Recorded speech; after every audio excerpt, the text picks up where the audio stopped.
Pokoke kula warai iki sampeyan nak ketemu Allah ben selamat niku kula jamin lah. Nah ilmu kula niku orisinil. Allah niku gak ada adat, gak ada sunnah lah dalam bahasa Quran. Perkara iku ana alamate. Dadi misale ana mendung, alamate napa? Udan. Terus Allah niku nggih damel sistem. Salih waladzi ja'ala syamsa diya awal qamara nura wa qaddarahu manazila li ta'lamu adadas sinina napa wal hisab. Sehingga di sistem itu kita tahu musim hujan itu misalnya musim ini. Kalau musim kemarau ini posisi bintang pas di sini. Sehingga wong Jawa sing goblok lah roh iki musim hujan iki musim kemarau. Kalau ahli hisab, ahli astronomi ngerti kalau matahari di sini berarti musim ini, kalau matahari di sini musim ini. Begitu juga musim panas, musim gugur macam-macam. Itu kita tahu, itu sunnahnya Allah dan itu yang bikin Allah, kita tahu. Tapi sekali ada hujan kok kamu bilang begini, wajar udan deres wong rendeng. Itu Allah tersinggung karena kamu nganggep udan itu jasane rendeng, ora jasane pangeran. Gak repot ngadepi pangeran. Ya memang begitu. Karena inginnya Allah manusia itu punya dua kecerdasan. Kecerdasan yang diciptakan nubuwah yaitu akidah dan kecerdasan yang diciptakan sains yaitu pengetahuan. Di kula terangno nggih cara mazhab Abu Hanifah banyu iku ora iso najis. Wes pokoke banyu ku nyucekno dadi ora iso napa najis. Tapi kalau dalam mazhab Syafi'i itu air yang tidak sampai 2 kolah. 2 kolah niku ukuran 1/4 itu sekira-kira 1 meter persegi, berarti kiri kanan atas bawah ini napa 1 meter niku pun 2 napa kula niku nak cari Imam Syafi'i jika air sebelum 2 kula itu kena najis sedikit rubah atau tidak rubah najis nggih. Tapi kalau terlalu banyak meskipun kena macam-macam tidak napa tidak najis. Terus ila mata ghayyara kecuali yang rubah. Di misalnya ada limbah, ada kubangan besar gitu yang beribu-ribu liter, tapi kok warnanya sudah warna coklat, ya kayak tinja macam-macam itu dihukumin apa? Najis. Tapi wis macam-macam malah mazhab dalam air. Tapi saya pastikan itu mazhab ulama. Saya pastikan itu mazhab ulama. Kalau teks hadisnya begini nih, monggo nak jenengan ape latihan ijtihad, kok menyesatkan ya ora apa-apa, sementing ini latihan. Jadi di Madinah, ini hadis di Musnad Ahmad. Di Madinah itu ada sumur, bukan sungai loh. Saya ulang lagi sumur, bukan sungai. Kalau sungai itu konotasinya kan luas, panjang, mengalir. Ini sumur, bener-bener apa? Sumur. Sumur, ya gede sumur enggak sepiro. Nabi itu wudu di situ, terus diingatkan ya Rasulullah, itu sumur dulu zaman sebelum engkau datang, sebelum ada Islam di sini, dipakai pembuangan jifah. Batang anjing dan nyuwun sewu kotoran orang haid. Ya kotoran orang haid. Terus saat itu Nabi ngendikan alma tahurun la yunajjisuhu syai'un. Kata Nabi yang namanya air itu menyucikan. Tidak pernah bisa kena najisnya. Alma tahurun la yunajjisuhu syai'un. Terus Nabi wudu. Ya sudah begitu. Ya sudah begitu sampe rasa bojiro-jiro no. Alhamdulillah hadisnya ngono. Ya kan ya, paham kan ya? Nah. Mana nek sampean ditangkleti. Kulon sering ditanya sama orang-orang Jakarta, "Gus, saya ini punya air langganan PDAM. Itu dikelola dari sungai ini. Padahal sungai ini mulai tinja sampai sapi tank macam-macam ya ke situ semua, Gus. Terus gak baunya karena kaporit. Itu gimana itu, Gus? Suci ndak itu? Terus saya tanya, lah kamu pakai ndak? Ya sudah pakai, tapi tetap tanya hukumnya. Itu kan seperti yang di Jakarta itu kan misalnya yang diolah itu kan sungai macam-macam tuh, lah itu yang limbah keluarga ya kalau untuk nyuci piring nggak apa-apa. Sapi tank macam-macam kan ke situ juga. Ya kan ya, cara gue ijtihad nih. Karena kalau menurut Syafi'i 2 kolah pun tidak ada pengaruhnya kalau terlalu banyak apa? Bahan yang apa? Najis, yang limbah itu yang najis. Ya jelas najis ya. Kalau teletong sapi kan ijek ono intikal madhab rausul makul tohir.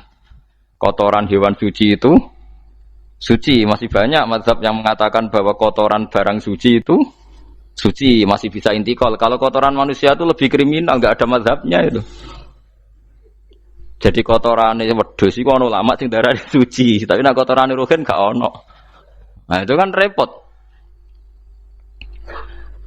Makanya kata sebagian ahli hadis, sebaiknya hadis itu tidak usah diijtihadi, pokoknya Nabi ngendikan begitu gitu. Ya sudah orang terus ya sudah begitu. Paham gitu terus seperti di sini misalnya yang di sini Gajah Wong itu kan atasannya sana mulai kali Code kan wong macam-macam. Mulai wong buang kotor air besar, air kecil kan lewat semua. Macam-macam. Makanya masalah air itu pokoknya sifatnya air itu ma'an tahura, sifatnya air itu mensucikan. Mensucikan itu dua dalam mazhab Syafi'i itu. Air dan tanah. Ya, air dan tanah. Terus sama Abu Hanifah ditambah satu. Ini kalau sampai coba tidak apa-apa, api. Makanya kalau ada boto, coroknya apa mus? Boto ya? Boto bangunan apa? Boto. Itu kan kebanyakan kan kadang kan tipak buahan pletong itu kan ya. Terus dipakai boto. Dicampur-campur, diulet-ulet. Terus jadi apa? Boto. Cara mazhab Syafi'i tetap najis, dipakai masjid tidak bisa karena sebagian bahannya dari apa? Najis. Cara mazhab Hanafi suci karena sudah dibakar. Karena api itu termasuk alat mensucikan. Alasannya Imam Abu Hanifah, orang yang fasik-fasik itu nanti disucikan pakai api neraka. Berarti api itu bagian dari alat mensucikan. Jadi misalnya Ruhin mau sholat dibakar, sholat suci itu. Karena api itu mensucikan. Buktinya orang-orang yang masuk neraka nanti sebelum masuk surga kalanya kan disucikan dengan api. Mana ada di neraka disucikan pakai air? Artinya kalau ada batu bata itu yang dipakai dari najis ya kemudian dibakar, itu berarti cara mazhab Hanafi suci. Alhamdulillah itu. Jadi kita bikin masjid nyaman karena bahannya dianggap apa? Suci. Lewat apa? Lewat apa? Api tadi dia dibakar. Tapi yang ngeri ya. Nggih. Ben sampean ngerti mazhab gitu. Terus saya memang tak niati setiap saya ngaji entah 1 2 tak sisipkan hukum fikih karena fikih ini yang kita alami keseharian. Nggih, fikih ini yang kita alami napa? Keseharian. Makanya saya minta teks hadis tadi jangan rubah. Pokoknya ada sumur loh, tidak sungai. Sumur itu kan airnya tenang, tidak ngalir. Nyatanya Rasulullah sudah dilapuri. Ini batang-batang anjing dan bekas orang-orang haid, kotoran haid itu dibuang di situ ya Rasulullah. Terus Nabi menjawab, alma la yunajjis alma utahurun la yunajjisuhu syai'un. Terus orang-orang Syafi'iyah mentahmilkan dalam bahasa ijtihad itu dianggap itu mungkin sumurnya terlalu besar dan airnya terlalu apa? Banyak sehingga kotoran-kotoran itu tidak merubah warna. Tapi kata yang lain-lain masa yang bener aja gitu, masa banyu diam dimasuki kotoran gitu tidak nopo rubah. Nah itu ya itulah ijtihad. Ijtihad itu ya. Ijtihad itu guyonannya kan gitu. Pendapat saya benar mungkin salah, pendapat Anda salah mungkin apa? Benar. Karena ya sama-sama mirip-mirip itu untuk menganalisis itu. Yang jelas Allah mensifati air itu ma'an tahura, bahwa air itu punya sifat dasar mensucikan. Wah, nak cara kula niku asal tidak terlalu ketok najis ngoten niku, kaya PDAM ngoten niku, ngger gak ambu taek terus gak ambu apa nek suci ngoten mawon. Dan takoki tapi kan asal usulnya di sana najis gini. Asal usul barang kok repot. Kula sering dibantai tiang-tiang sing terlalu napa was-was. Tapi jelas saya tahu sendiri. Sapi teng itu ngalir ke sungai gini-gini saya tahu sendiri. Tak jawab, saya juga tahu sendiri dari langit itu langsung air turun. Jadi artinya kalau dia melihat sisi najis ke sapi teng, kamu melihat sisi dari gunung Merapi, dari langit kan langsung turun. Jadi kalau eling najis ya, tak eling suci ini kan saya gitu. Dia ngilingi yang sisi najisnya dari apa? Limbah apa? Keluarga. Wa anzalna minas sama'i ma'an tahura. Air itu mensucikan. Nah, terus kedua masalah fikih yang saya jelaskan di sini, tahur itu sifat mubalaghah dalam madhab selain Syafi'i. Saya ulang lagi ya. Kula warai lugat ke. Kalau orang biasa terima kasih disebut syakir, disebut apa? Syakir. Kalau terlalu banyak terima kasih disebut apa? Syakur. Kalau kadang memaafkan disebut ghafir, orang yang memaafkan. Kalau sering memaafkan disebut ghafur. Jadi dalam disiplin lughat, kalau wazan fa'ul itu berarti menunjukkan terulang-ulang. Paham nggih Pak? Apa? Terulang-ulang. Sehingga mazhab selain Syafi'i mengatakan air satu ciduk kan ya. Dipakai wudu, setelah itu mustakmalnya dipakai lagi boleh. Mustakmalnya dipakai lagi boleh. Alasannya fa'ul itu mubalaghah gitu loh. Jadi sesuatu yang terulang. Paham ya? Saya ulang lagi ya. Tohur itu kan wazannya fa'ulan. Tohuran berarti wazannya fa'ulan. Fa'ulan itu berarti ikut wazan mubalaghah. Kalau ghafir mengampuni, kalau ghafur sering mengampuni. Syakir terima kasih. Kalau syakur sering terima kasih. Berarti kalau tohir suci, kalau tohur sering mensucikan. Nah, makanya selain Syafi'i mengatakan air asal suci mensucikan dipakai berkali-kali tetap suci mensucikan. Artinya ada mustakmal, ya, ada apa? Tapi kalau dalam mazhab kita kan sekali bekas wudu mustakmal, bekas junub mustakmal karena sudah pernah dipakai sesuci. Nah itu mazhab kita. Mazhab Syafi'i. Sama nanut di soalnya kalau cerita sama nak kedesek nggih nganggo sing gampang mawon. Jadi gampang kan. Ya masuk akal karena memang wazan fa'ulan itu untuk tadi untuk litakrir tadi untuk mengulang kayak ghafir nyepuro ghafurun sering nyepuro. Paham ya? Makanya orang itu kalau zalim itu ya zalim. Kalau zalum banget zalime. Makanya disebut Quran wa kanal insanu zaluman jahula. Zalim itu zalim biasa, zaluman banget zalime. Jahil itu goblok biasa, jahulan banget gobloke. Berarti kalau tohuron banget nyuciin berarti diulang-ulang. Makanya mazhab lain mengatakan air itu tidak ada mustakmal. Dan saya kadang ya intikal mazhab begitu. Nah intikal gimana? Coba kalau di hotel itu mustakmal. Hotel itu kan kotaannya cilik tuh kan. Tahu nggak hotel mari ruhen. Kotaannya cilik. Terus kalau kita misalnya junub atau apa pakai ciduk itu kan tetap nyiprat Mus. Nyiprat kena banyu di kotak yang cilik. Jadi kalau gak intikal mazhab pusing kan kita. Iya kan? Terus kemudian intikal lah suci guys. Takoki pangeran, kok mbok bolak-balik intikal mazhab Gusti. Jare sapa jare Gus Pak ngono takoki. Lah kowe muni kowe kok takoki malah pusing. Kayak Mbah Khalil Bangkalan itu. Kalau nalkin mayit itu masyhur Mbah Khalil Bangkalan. Tidak nalkin mayit itu. Yo kan yo, aku sibuk urusanku akeh. Takoki malaikat ngenteni Mbah Khalil. Tinggal mire. Sing ngono tok. Nalkin meneh. Ya jiyo, soe nak takoki malaikat marbuka manabiuka ngenteni ketuane. Maksudnya ngenteni dekne. Ya sudah ditinggalin.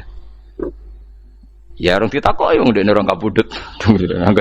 Pokoke diwarai kabeh. Nah, terakhir beliau rodok modern. Ngenteni ketua rombongan jadi nanti yang jawab itu ketua rombongan. Tapi aja tiru kan ngomong takoki malaikat ngentosi Gus Pak. Aku teko tutuki mawon Gusti. Tuan. Yakin mugorokin ngomong ngoten kula ngomong kan nangkir. Kamu tahu kan tugas standar Anda apa? Ya tugas standarnya mungkin nangkir nutuki Gus. Biasa wae. Biasa nutuki takkan apa? Nah itu mungkin bagian guyone wali ku jek mungkin. Kadang orang itu engkar ndak bisa. Yaitu tadi piye wae resmi teknya Allah tu yaumana kullu unasim bi imamihim. Nanti manusia dipanggil itu per ketuanya. Bukan per individu kesuwen.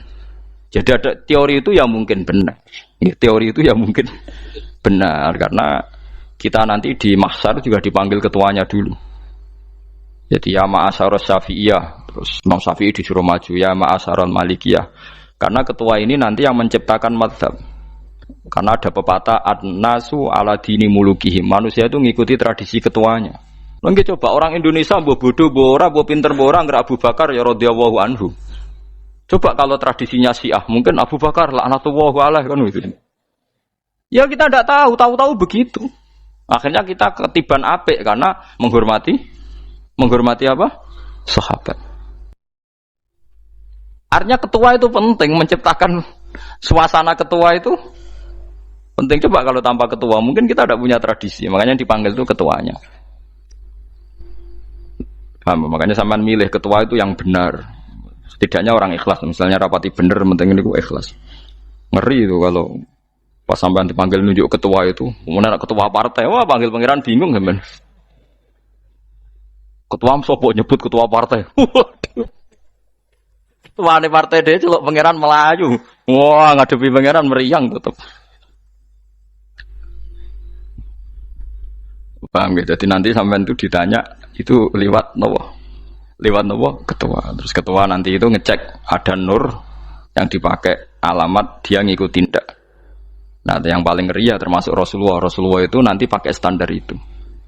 Inna umati yut'auna yaumal qiyamati hurran muhajjalin min atharil wudu. Itu kan ada tanya jawab sama sahabat. Kata Rasulullah, kamu tidak usah khawatir kalau saya meninggal. Meninggal saya itu baik. Hayati khairun lakum wa mamati khairun lakum. Saya hidup di antara kalian ya baik, setelah saya meninggal juga baik. Ya Nabi ya unik. Amma hayati fali asunna lakum as-sunan. Kalau saya masih hidup, berarti saya bisa meneladani kamu melakukan beberapa sunnah, beberapa tradisi. Sunnah itu tradisi. Jadi orang kudu artinya sunnah itu wajib atau sunat. Buktinya di Quran ada sunnatallahil latif sunnatullah fil ladzina khalau min qabl. Jadi sunnahnya, tradisinya Allah menghukumi orang-orang dulu. Itu bisa orang benar, bisa orang tidak apa? Benar. Kata Nabi kalau saya masih hidup, fali asunna lakum asunan, saya bisa mentradisikan kamu beberapa sunnah, bisa wajib, bisa sunnah. Wa amma wafati ya khairun lakum. Kalau saya sudah meninggal nanti juga bagus. Mergo aku nak SK pundhut jare Nabi aku jejer pangeran. Dadi nak roh kowe apik, saya muji Allah, nak roh kowe elek langsung saya minta ampunan kepada Allah. Dan semua umatku nanti diampuni. Terus Nabi mulai menangis, tapi ada beberapa masalah. Ketika orang-orang itu ternyata umatku, mau saya ajak ke surga, kata Tuhan, kata Allah, innahum qad ahdatsu ba'dak. Mereka ini bikin aturan aneh-aneh setelah kamu Muhammad. Terus Pak aku suhkon ya sudah kalau gitu tak tinggal ke surga, tidak ikut masuk surga. Nah kemudian ulama berdebat ahdatsu itu apa? So, ada yang itu bid'ah gitu, macam-macam. Kalau ulama Sunni ahdatsu itu ya bid'ah ibadah mahdhah. Jadi misalnya orang melakukan sholat zuhur kok 6 rakaat itu kan wong nganggur papat es kesel kok malah muni 6 itu loh. Utawa zuhur kok mau 3 rakaat itu kan ya itu bid'ah. Karena ibadah mahdhah. Tapi kalau masalah sosial itu fleksibel. Fleksibelnya adalah misalnya dulu Nabi naik unta, orang yang anti bid'ah juga naik Innova. Padahal dulu naik unta. Orang-orang yang poligami itu ya tidak nunggu istri pertama mati. Padahal dulu Nabi poligami setelah Sayyidah Khadijah meninggal. Ya mereka baik-baik saja. Alasannya poligami sunnah Rasul. Padahal nak detailnya sunnah Rasul poligami setelah istri pertama meninggal. Jadi kayak Rogen itu belum boleh. Istrinya kan masih hidup 2 dia. Tapi sudah. Nah, bahwa artinya kalau sampean memaksakan gitu, sampean kalau nggak percaya saya bacakan ayat wal khailah wal bihola wal hamira ditarkabuha wazina. Kamu bisa naik kuda, naik onta, naik himar. Setelah kamu naik dan kamu tenang di atas punggungnya, litastawu ala zuhuri tsumma tazkuru ni'mata rabbikum idza stawaitum alaihi wa taqulu subhanalladzi sakhkhara lana hadza ma kunna lahu muqrinin. Artinya ketika kita naik onta zaman dulu dan tagnya memang onta, itu terus kamu baca subhanalladzi sakhkhara lana hadza. Apakah sekarang kesunatan baca itu kalau yang ditumpai onta, sehingga kalau yang naik Innova tidak usah baca itu gitu. Wah aku numpakku ora onta kok dadi ora usah maca subhanalladzi apa sakhkhara lana. Dhisik Nabi maca iku mergo numpake onta. Ya ngajak goblok bareng to, mosok masepuk kanthi begitu itu. Makanya sensitif, bakas bid'ah anda itu sensitif. Tidak usah dibahas, biasa saja. Nek senak ra cocok ya diem aja. Sudah, sebenarnya ra cocok kalau sampai ngelakoni tapi tidak usah komentar karena jelimet. Saya pernah ditelepon orang, dimaki-maki. Orang Sidoarjo. Padahal wong Jawa Timur, ya aneh. Kan ada orang matur Rasulullah namanya Abdullah bin Amr. Ya Rasulullah saya ini kuat kuat puasa terus. Kata Nabi jangan puasa 1 bulan 3 hari saja itu sama dengan 1 bulan penuh karena 1 puasa sama dengan 10. Masih balelo terus termasuk menyangkut Quran. Ya Rasulullah saya ini tiap hari khatam Quran, jangan 1 bulan sekali saja baru khatam. Enggak ya Rasulullah saya ini ingin sering khataman. Ya sudah kalau gitu seminggu sekali sab'a layal. Saya lebih kuat ya Rasulullah 3 hari. 3 hari saja khatam sekali. Iqra'hu fi salasin kata Nabi. Ya Rasulullah saya lebih kuat ketimbang itu. Tidak ada yang lebih baik ketimbang itu kata Nabi. Kemudian orang itu anti semaan karena semaan itu kan 1 hari khatam. Paham ya? Maksudnya hadis tadi yang di Bukhari dipakai dalil anti apa? Semaan karena semaan itu 1 hari apa? Lewat telepon pertama lewat santri saya terus lama-lama lewat telepon. Saya tanya, kamu bacanya hadis kira-kira sama saya banyak mana? Kayaknya banyak jenengan. Terus saya tanya, betul Nabi menyuruh khatam tiap 3 hari? Ya. Betul Nabi nyuruh khatam tiap 1 bulan? Ya. Ya sudah lakukan saja. Anda sering enggak khataman tiap 3 hari? Tidak pernah, setahun aja tidak mesti. Lah iya kalau Nabi melarang baca Quran tiap hari kamu setuju, tapi Nabi nyuruh tiap hari khatam kamu tidak setuju. Enggak apa-apa, kamu anti semaan enggak apa-apa, tapi lakukan perintah Nabi tiap 3 hari khatam. Menang deh. Lah itu maksud saya.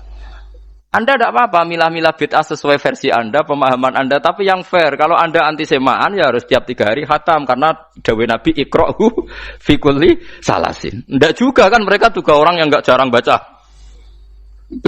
Jarang baca apa? Lah itu enggak fairnya di situ. Makanya ya biasa mawon, cuman semaan apal Quran wis semaan. Nah apal Quran ya wiridan, malah lucu to apal Quran kok semaan. Ya yes, ngono ae rapal ya nyemak kan, kok kesel dimulai. Jadi bang nyemak sampai gremeng. Bariku mangan entek akeh kan malah lucu. Wong nyemak ya udah kurang ajar. Jajal kok nyemak kifa delok ngarep mbek guri tok, gres kebar ya wis. Aku seru kelakuane wong nyemak. Kan dekne rapal kan ya. Biasanya nyegat guri to. Oh, agar gurine kembar pojok ya. Wis.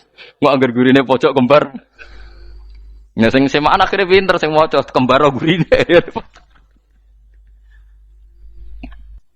Paham gitu terus pau gitu tohuron gitu tak latih memahami Quran secara luwat. Quran bagaimanapun bilisanin arabiyyin mubin. Ada ulama yang berpendapat tohir itu dimubalaghahkan tohur seperti ghafur, syakir, syakur. Sebab itu menurut mazhab ini tidak ada air apa musta'mal. Tapi kita biasa mazhab Syafi'iyah apa? Ada apa? Ada musta'mal. Itu masalah-masalah ijtihadiyah, ini masalah-masalah ijtihadiyah. Kalau masalah ijtihadiyah tadi pendapat saya benar mungkin salah, pendapat Anda salah tapi ya mungkin benar itu. Wa anzalna minas sama'i ma'an tahura, mutahhiron tegese banyu iku sing nyucekno. Linuhya supaya maringi urip ingsun. Bihi sebab anane banyu baldatan ing daerah maitan kang mati. Jadi istilah resmine pangeran yo aku nak nguripno bumi iku yo nganggo lantaran banyu. Dadi aja mbok soal pangeran kok butuh lantaran. Waduh repot.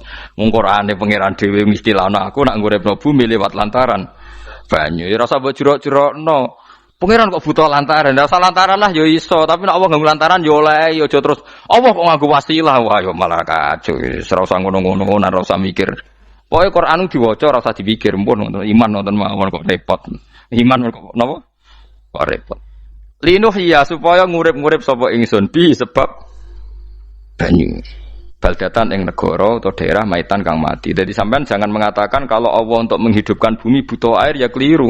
Allah itu tidak butuh apa-apa. Nggih, Allah itu tidak butuh apa-apa. Tapi kalau Allah punya sunnah, punya adat menghidupkan bumi itu pakai air, ya Allah jangan kamu atur. Kira pangeran kok ngatur. Itu kan ada cerita di kitab-kitab itu termasuk di Ihya itu. Nabi Musa itu sok dekat Allah. Jadi enggak mau mimik obat. Membuktikan bahwa Allah itu tidak butuh wasilah. Aqaqir itu maknanya obat-obatan yang dari herbal itu bahasa Arabnya apa? Al-aqaqir. Dia setiap konsultasi sama dokter disuruh minum herbal itu. Nggak mau dia. Enggak, saya akan disembuhkan Allah langsung, enggak usah lewat obat apa herbal katanya. Tiap dokter ditanya jawabannya sama. Oh, dokter goblok. Kamu belum tahu ya kalau Allah itu tidak butuh wasilah. Malah marah-marah dia tuh. Akhirnya dia konsultasi langsung ke Tuhan. Apa betul ya Allah saya butuh minum akokir? Terus, lah kata dokter gimana? Karena herbal itu fungsinya gini-gini. Terus, saya Musa, sing gawe fungsi herbal ngono iku sapa? Nggih jenengan. Lah yo aku gawe fungsine ngono kowe ngombe kok ora gelem. Sing gawe iku ya aku. Jadi sing gawe bodrek ku nak kowe ngeluh, bodrek mandi sing gawe ku ya pangeran, rumangsamu sapa? Sing gawe ruhe nak bar kelon lego ya pangeran. Mangsamu sapa? Omane bojone ayu kan. Ah, sing wis pangeran ora usah aku isin gengsi, ora usah ngono. Kalau muni elek dibanding bojone ning swarga, nek ning dunya ya ayu, nguruhin ya diselera kok udarane. Paham gitu. Terus itu masalah yang enggak akan selesai ila yaumil qiyamah. Jadi ada cara pandang langsung Allah itu ya bisa. Tapi misalnya ada sunnatullah ya jangan kamu tentang. Termasuk Nabi Musa akhirnya Nabi Musa mau minum, setelah minum sembuh. Terus ketika sembuh diberitahu Allah, memangnya kenapa kalau minum obat itu? Obat itu ada khasiatnya yang bikin juga Allah.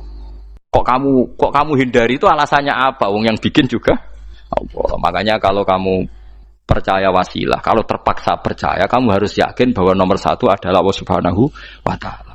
Kalau kamu takut orang itu syirik, ya gak apa-apa, kamu lawan, harus kamu lawan. Memang selera kamu begitu. Kamu harus tidak usah ikut pakai, wong kamu khawatir, tidak apa-apa.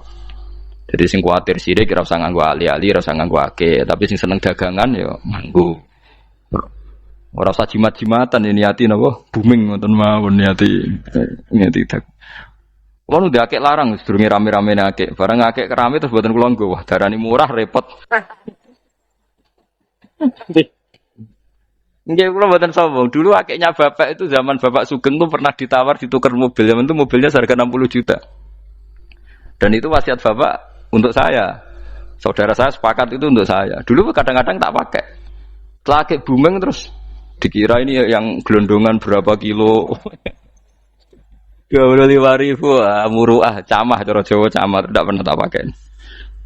Saya yakin ikut turun itu aki-aki yang mahal itu karena dikira yang produk ya yang masal itu yang itu. Paham gitu terus sampean biar tahu duduk perkara ini. Jadi tohur ya tohuron itu sifat mubalaghah. Tapi kalau dalam madzhab Syafi'i tohur itu ismul alat. Jadi tidak maknanya mengulang-ulang sehingga Imam Syafi'i tidak membolehkan wudu pakai air apa? Mustamal. Lah menurut hadis kayaknya benar Imam Syafi'i secara lahir. Karena Nabi ngendikan sisa air wudu itu membawa dosa Anda. Kata Nabi, jika seseorang wudu maka kotorannya keluar dari ajfan, dari pelapuk mata, dari apa sampai keluar dari mimbaini adzofirih, sampai keluar dari bawah-bawah apa? Kuku. Sehingga kalau air ini sudah membawa kotoran dosa Anda, berarti air ini kan sudah menjadi air kotor. Andai kan Anda mukasyafah, maka air ini sudah penuh dengan kotoran. Nggak mungkin air yang sudah penuh kotoran dipakai wudu lagi. Itu cara berpikir Imam Syafi'i. Ya sampean ikut mana ya? Ya gampang kan kalau keadaan normal ya ikut Syafi'i, kalau air banyak, kalau tidak normal ya ikut mazhab yang lain kan gampang. Gitu aja kok repot tuh. Ya itu pentingnya orang ngaji ya di situ tuh harus banyak pilihan. HP kartune loro masa madzhab mesti tok. Nah, itu gitu. Ya pokoknya gitu. Kalau yang percaya wasilah ya pakai istilah pangeran linuhyabi baldatam maita, ada kata bihi. Allah menghidupkan bumi itu dengan pelantaraan air, padahal Allah tidak butuh perantaraan. Tapi yang anti ya enggak apa-apa. Memang yang percaya wasilah itu ya bahaya juga. Ya pokoknya ya sudah pakai dua kartu apa susahnya tuh. Ya enggak apa-apa. Asal ada ilmunya, ya tidak karena emosi. Memang ada apa? Ada ilmunya. Linuhyabi baldatam maita. Wa nusqiyahu. Lan nyirami ingsun yastawi podo baldatam maita bitakhfifi lan takhfif maita. Maksudnya buatan mayita tapi napa? Maita. Yastawi podo fi ing dalam dawa maita napa al mudzakkar muannas lan muannas. Zakarahu mudzakkarna sapa wa ta'ala hu ing dawa maitan bi tibaril makani kelawan diitung tempat. Maksudnya maitan. Wa nusqiyahu meniku masalah nahwu. Lan nyiramno ingsun hu ing banyu ilma ategese banyu mimma sing perkara khalaqna kang wis gawe ingsun. Ingsun gawe siraman an aman ing pira-pira raja kaya kewan. Ibilan tegese unta wa bakaronan sapi wa namanan wedhus. Wa anasi lan pira-pira manusa kafiron kang akeh. Iki unike Quran, kadang kewan mbek manusa iku dibakas dhisik kewane. Engko nek ndelok dosa mbek ora ya apik kewan. Tapi nek ndelok diakal mbek ora ya apik manusa, tapi nek didelok manusa mbek kewan niku dosa ndi? Dosa manusa. Mulane nek salat istisqa iku kesunatane gawa kewan. Lho nggih tenan mboten guyon, sampean delok kabeh kitab fikih, nek salat istisqa kesunatane iku wong kon gawa apa? Kewan. Tapi aja kethek lho ya. Contohnya ngono iku ya kaya wedhus sapi, engko terus koyo kethek ula bulus wah, malaikate bingung wah.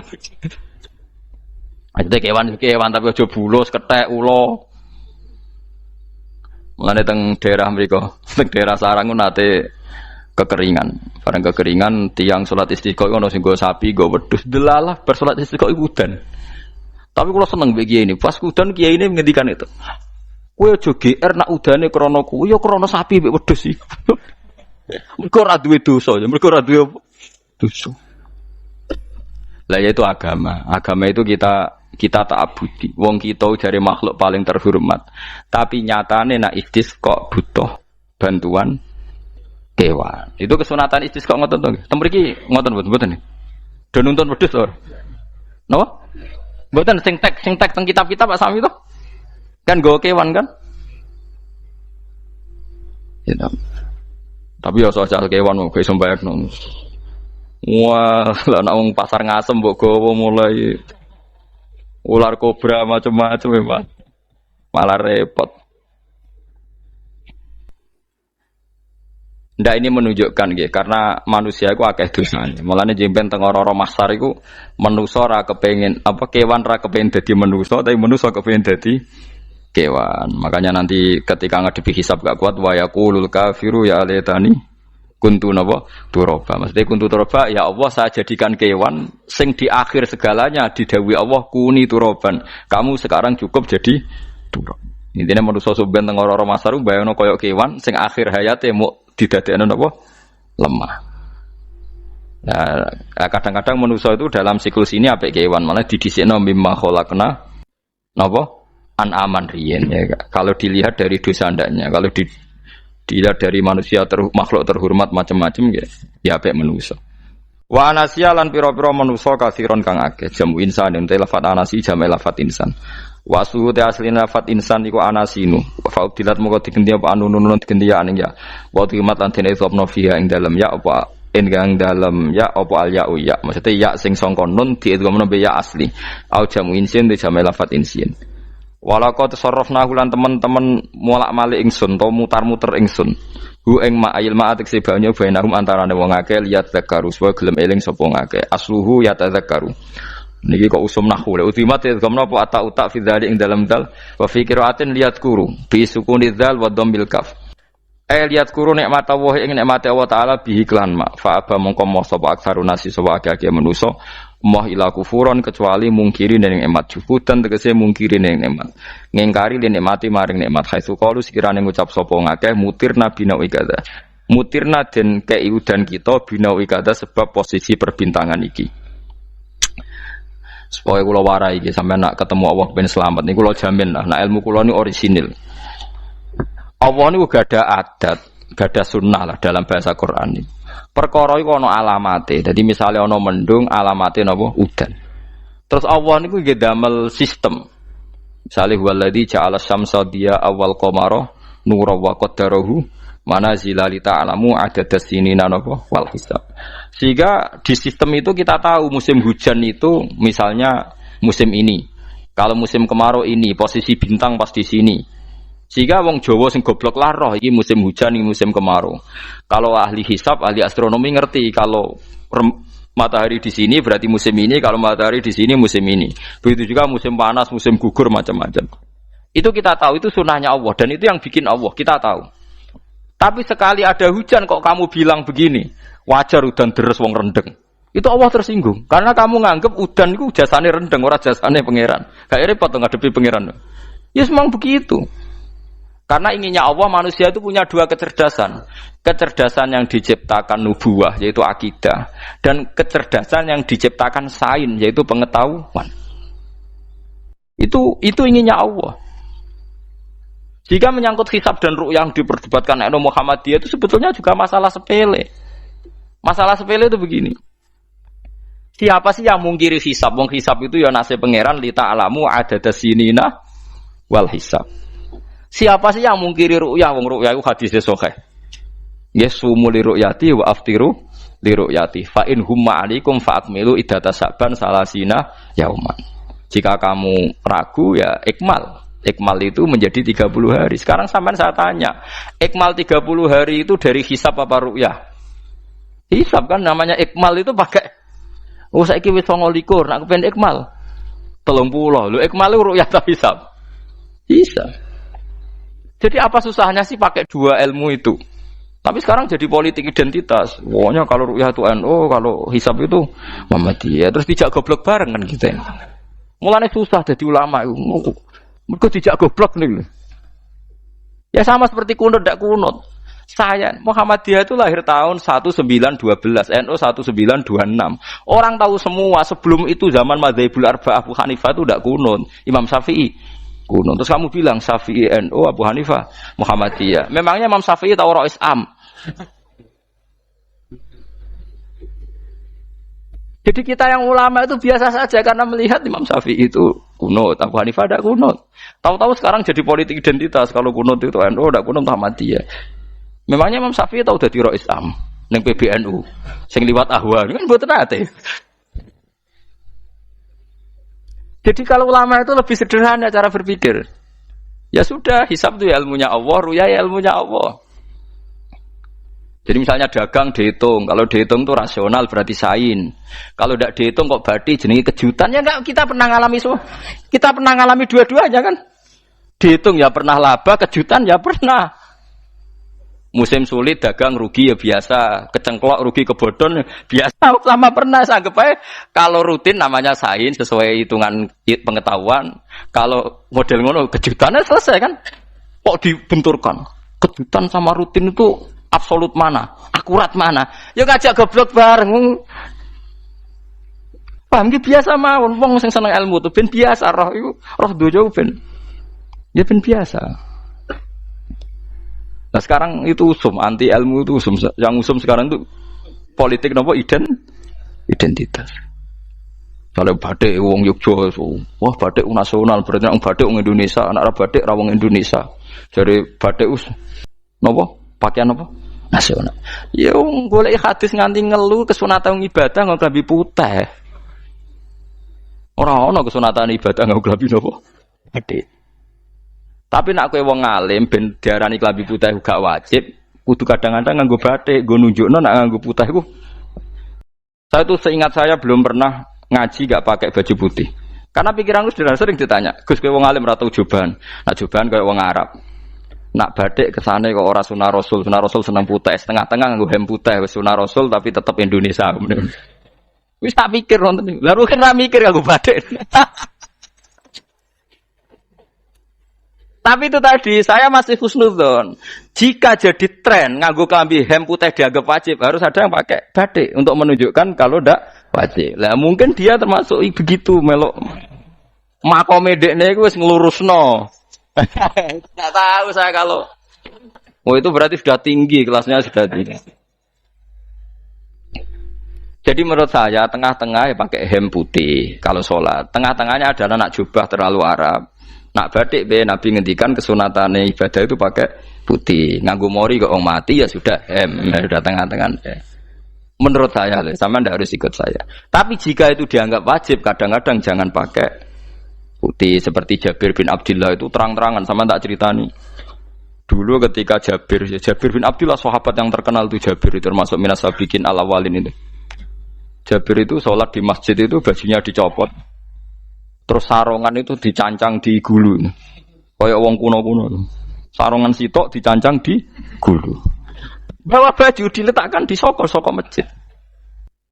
Setelah itu orang tabi'in melihat dia secara sinis. Tabi'in itu generasi setelah sahabat.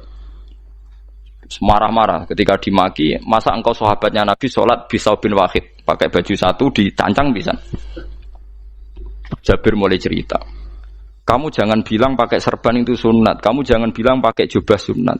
Bagaimanapun menjadi sunat karena kamu punya, sehingga kamu bilang sunat karena kamu punya. Dulu kita zaman Rasulullah masih hidup, kita semua itu tidak punya baju, punyanya satu. Hingga Nabi tidak berani mensunatkan pakai baju dua, kesunatan serban, karena kita hanya punya pakai baju satu. Kita harus mikir bagaimanapun di antara kesunatan itu karena kita mampu. Setelah tidak mampu, tidak ada sunat. Terus Jabir mulai marah-marah, termasuk yang diceritakan. Kalau kamu bungkus orang mati gimana? Ya tak bungkus utuh sampai sikil beda sirah ketok. Ya kan ya, nah ini yang mati dibungkus sempurna tuh. Nanti kok pepes itu ya dibungkus. Terus bariku lagi dibuka raine ya mus, sing mudin-mudin rai ya. Terus Jabir cerita, cara kowe wajib to ora jare Jabir?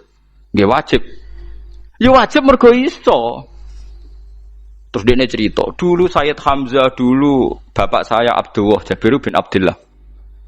Itu saking enggak adanya baju. Itu nak ditutup sirahe mbek sarong, mboten kafan. Iku ketok sikile. Nak ditutup sikile ketok sirah. Akhirnya domatur Kanjeng Nabi kon nutupi sirah waj'al ala rijlihi sayan min izkhirin. Akhirnya sing sikile ditutup suket. Saking gak anane baju. Kowe saiki Islam wis jaya kecangkeman sithik-sithik muni sunat wis dimaki-maki mbek Jabir. Wis meneng ngejar. Terus terakhir ngendikan ngene, aku nglakoni iki liyaronil ahmak misluk, pancen tak jarak aku salat ngene iki bento-bento kowe ben roh. Nak dhisik jarak Islam ngene iki ya. Liyaroni al-ahmak misluk. Ahmak itu bento sing level tinggi, medium men. Itu ulama betul ya begitu. Saiki wong Islam jog tuku kurma gampang, sithik-sithik buka kurma, sunah Rasul mergo nganggo kurma. Ya perkarane ke kelar tuku, zaman kene Gunung Kidul melarat nganggo apa? Aneh-aneh iku. Makanya di fikih jelas, nek iso kurma, nek iso asal manis, nek iso asal gak nyolong titik wis. Kok cek repote hukum. Bagaimanapun kue kecangkeman muni sunan mergo mampu. Zaman kira mampu orang muni ngono padahal hukum itu dhisik-dhisik. Hukum itu baru apa sudah kemarin-kemarin? Wis meneng ae. Kula ge sering. Ngger kula kan kiai, ngger poso sering sowan kathah. Kadang sing sowan luwih mlete timbang kula. Gus kurma Gus, nggo apa? Nggih sunah Gus. Ah sunah mbahmu pangan kowe.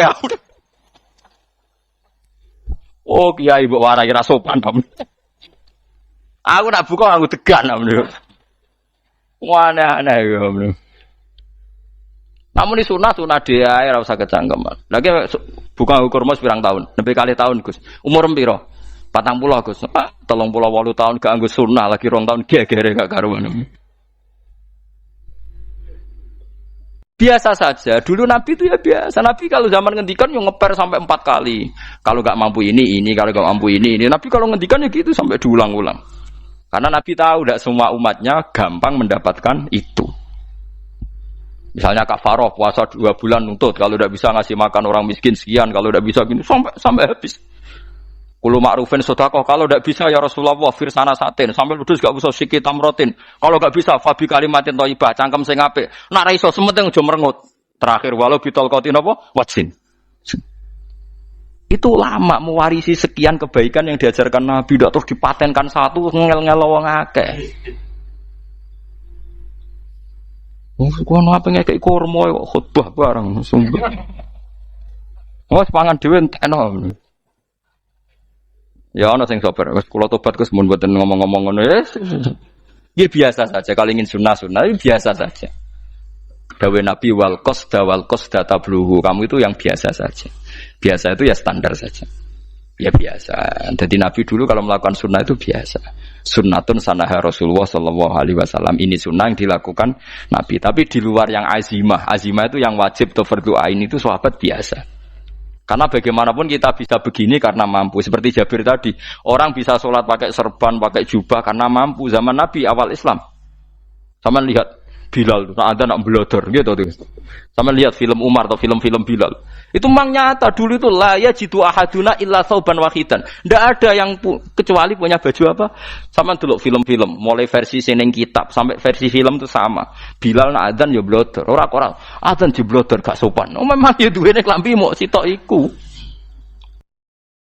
Adlok ceritane Sa'labah, bar salat salam langsung melayu. Berkali-kali yang bersalam melayu. Dibeli apa kita kayak ya salah bang bersolat orang witir melayu kenapa saja takoi ya Rasulullah takoi Nabi salah bah kata sahabat-sahabat kowe nak solat bar mulai langsung melayu ya Rasulullah kami kula namun setunggal istri saya di rumah aja utuh itu saking tidak adanya baju nah saya nang sunat no kon ya begitu. Makanya ketika Sayyidina Umar idza ausa Allah fa ausiu. Nanti kalau sudah jembar ya jembar. Nak lagi ruwet ya ruwet. Ya sudah biasa saja. Paham ya? Jadi kalau suwun misalnya malah yudroku kullu, la yudroku nopo kullu. Kalau tidak bisa semua jangan sama sekali. Jadi misalnya kita tidak bisa jubahan, tidak bisa serbanan mergo wong Arab. Supaya saya ndak keriting jubahan kok tonggo ya guyu. Paham ya? Wah aneh ngono. Kemudian nek ora kaji kok jubahan malah digugat wong akeh. Ya sudah pakai hem putih saja. Sementing dua semangat sunnah putihnya misalnya. Ya tengah-tengah gitu. Tapi kalau kira-kira dianggap wajib ya kan ganti batik kayak Ruhin itu. Itu makomnya sudah itu tadi. Sudah tinggi sekali. Ya Nabi itu kan misalnya Nabi nyifati rambut yang baik itu yang lurus ngombak gitu. Sifatnya Dajjal itu keriting. Tapi yang keriting ya enggak apa-apa. Bukan berarti wah keriting mirip Dajjal ya enggak gitu. Ya itu kan Allah menunjukkan kekuasaan. Nanti kalau Allah bikin lurus semua dikira gak mampu bikin yang keriting. Ya sudah dibikinlah yang keriting. Ya sudah gitu biasa saja buatan berlebihan. Paham gitu. Jadi Nabi itu kalau ngendikan seingat saya ini hafal banyak hadis. Kalau ngendikan tuh sampai berkali-kali. Itu tadi mulai kalau sedekah pakai ini kalau ndak mau ini sampai mulai firsana satin sambil wedhus ijek larang walau bisi kita mro separone kurma masih kadang ndak mampu fabi kalimatin thayyibah ndak mampu lagi ya soalnya tak sedekah walau bitol qoti wajin sedekahlah meskipun dengan ceria. Itu sirinya kenapa saya ngaji guyon karena paling ndak ceria itu happy. Coba kalau saya ngaji merengut meneng terus ketok nyesal terus sing ngaji kan mikir Gus Pak kurang apa kita ngaji ku ono sing kurang. Oh, terus yang kedunya nafsir wah paling kurang sangune. Wah jadi repot. Mulane kula ngeten wis tak pikir, mangsa ora tak pikir nopo. Guyon kula mek sampean nangis mbon ndi ganjaran akeh ndi. Mergo guyon kula bi ilmen nangis sampean mikir utang. Jadi terakhir sedekah talqati wajah yang ceria, yang happy. Kowe iki happy kan yo seneng, paling gak mikir nasibe kan. Kiai iku happy sebenes. Jajal misalnya kayak dikiai kok rogen sumpeng maca kukar kukur bariku angop bariku kukur meneh kan wong mikir wayahe tanggale bayar apa piye kredite waduh apa wayahe ditarik sepeda motor kan orang terus menafsirkan macam-macam sing elek sing wong alim mulai nafsiri paling tertipe ra iso wah paling elek ya nek wong alim kan ana ukur-ukur mesti nek sing suudon kan paling macane bingung terkipe ngono. Ya macam-macam lah sesuai asumsi napa. Jadi kula suwun lah sama nak dadi kiai nak ra iso sedekah macamnya terakhir ceria. Mergo Nabi ngendikane terakhir tasaddaku walau bitol qoti wajhin. Bersedekahlah meskipun dengan keceriaan napa muka atau wajah. Namun kalau itu Nabi diulang-ulang. Jadi kalau ngendikan tuh diulang-ulang. Sekarang tuh orang mau mendorong sunnah Rasul itu satu. Ya berat bagi yang enggak bisa melakukan itu apa? Yang enggak bisa melakukan itu apa? Jadi dibacalah hadis itu dibaca utuh. Ya bukan kita apa ya mau sekolah kepingine kabeh umat Nabi itu happy. Mergo selama itu tidak maksiat berarti anut ajaran Kanjeng Nabi Muhammad sallallahu alaihi wasallam. Ma khuyira Rasulullah baina amrayni ilakhtara aisarohuma malam yakun isman. Rasulullah itu tidak pernah disuruh milih dua hal yang berbeda kecuali milih yang paling gampang. Asal itu tidak barang dosa. Itu hadis muttafaq alaih. Ma khuyira Rasulullah baina amrayni ilakhtara napa aisarohuma malam yakun napa isman. Jadi Nabi itu tidak disuruh milih dua hal, mesti milih yang paling gampang asal tidak napa dosa. Makanya Nabi kalau ditanya, ya Rasulullah, sampai nanti tawaf pakai unta apa enggak? Kesel ndi? Enggak kesel melaku, ya naik unta saja. Makanya Nabi kalau tawaf dulu pakai apa? Unta. Terus saya mulai Arab Saudi PG MRT berkoordinasi Nabi unta, terus saya nganggo apa? Kereta lingkar. Sekarang baru diperdebatkan. Cek kurang ajar itu sebenarnya no tamu spesial, misalnya pejabat negara, sebenarnya atau tawaf numpak kereta muter.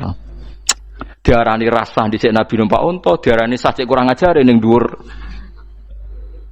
Terus sampai angop-angop terus tawaf. Sampeyan muni sah ta ora ya, jajal. Muni rasa Nabi dhisik tawaf. Ngagem to muni sah kok kurang ajare. Wah, ya misale numpak kereta asenan mbek angop sithik-sithik sebeng 7. Kurang ajar juga. Saat ini lebih diperdebatkan, tapi ya mbak. Sing bakas ngono ben ngerti hukum sampean ben ora anak kiai ku bingung ulama yo mikir hukum. Iku ketok ceria kula sampean ora bingung ora ceria. Fa ba mongko mo sapa aksarun nasi sapa akeh manusa mo ila kufuron kecuali ngafirin emate Allah juhudun.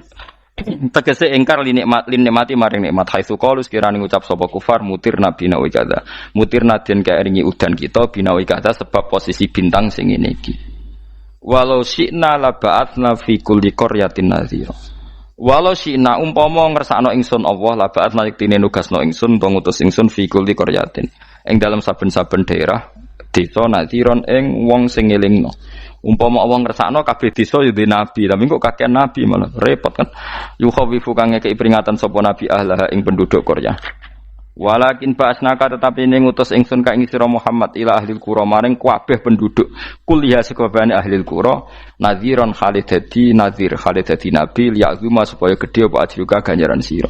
Tapi kabeh nabi niku nggih wae Allah mampu mawon tiap desa dikai nabi, tapi Allah ndak melakukan itu, cukup nabi sitok terus kabeh iki kon anut Nabi Muhammad sallallahu alaihi wasallam. Mulane ana guyonan wong Arab wong Jawa apik endi? Apik wong Jawa aja. Ke wong Arab iku cara obat iku dosis tinggi, melane dikirimi Nabi. Wong Jawa cukup mudin, cukup kiai wis Islam. Dadi rapati salah lah. Penyakitnya ringan, jadi diobati kiai iku wis dadi iman. Nah wong Arab kudu napa? Nabi. Berarti penyakit berat mbek ringan apik endi? Apik ringan, melane jare kiai Jawa kita ya apik wong Jawa kus mbek wong Arab. Mergo ora butuh napa? Nabi. Berarti dosisnya kan kecil ya, rendah. Tak muni-muni. Wong bingung, ngono kok omongane wong napa? Bingung. Lha opo nganalisis ngono barang. Ya wong nganggur iku repot. Pala tutik mongko aja nurut sira al kafirina ing pira-pira wong kafir fi hawahum ing dalam hawa nafsune kafirin. Jadi kalau aja anut wong kafir ning menyangkut hawa nafsu. Tapi nak menyangkut kebaikan wong kafir sing kita kadang kalah baik dalam hal sosial ya malah Allah kadang melehno kita mergo kok kalah mbek wong kafir. Nggih misalnya ngeten gini, makanya Imam Suyuti nafsiri falatutil kafirin ay fi hawahum dalam hal yang bersifat hawa napa nafsu. Misalnya begini, saya contohkan Allah melehno wong mukmin. Ada sahabat ketika perang itu tangannya terputus, kakinya juga terputus. Terus matur Rasulullah, ya Rasulullah gara-gara perang derekno engkau saya tangannya putus, kaki saya putus. Ternyata tidak diapresiasi sama Allah, malah disalahkan. Gini kok Allah terus nurono ayat iyam saskum korhun faqad masal qoma korhum misluh. Jika Anda luka karena perang, orang kafir pun luka. Wong kafir, wong gento wae wani luka demi kekafiran, kok kue wong Islam jari demi Allah ora wani luka. Jika masyhur di kalangan para ulama, nanti setiap kebaikan itu dibandingkan kezaliman. Ya saya ulang lagi, nanti setiap kebaikan itu dibandingkan kezaliman. Misalnya kita jadi kiai ora enak, ora gaji tetap, setepak-tepakan, kadang untuk duit, kadang ora. Enak jadi PNS, gajinya tetap.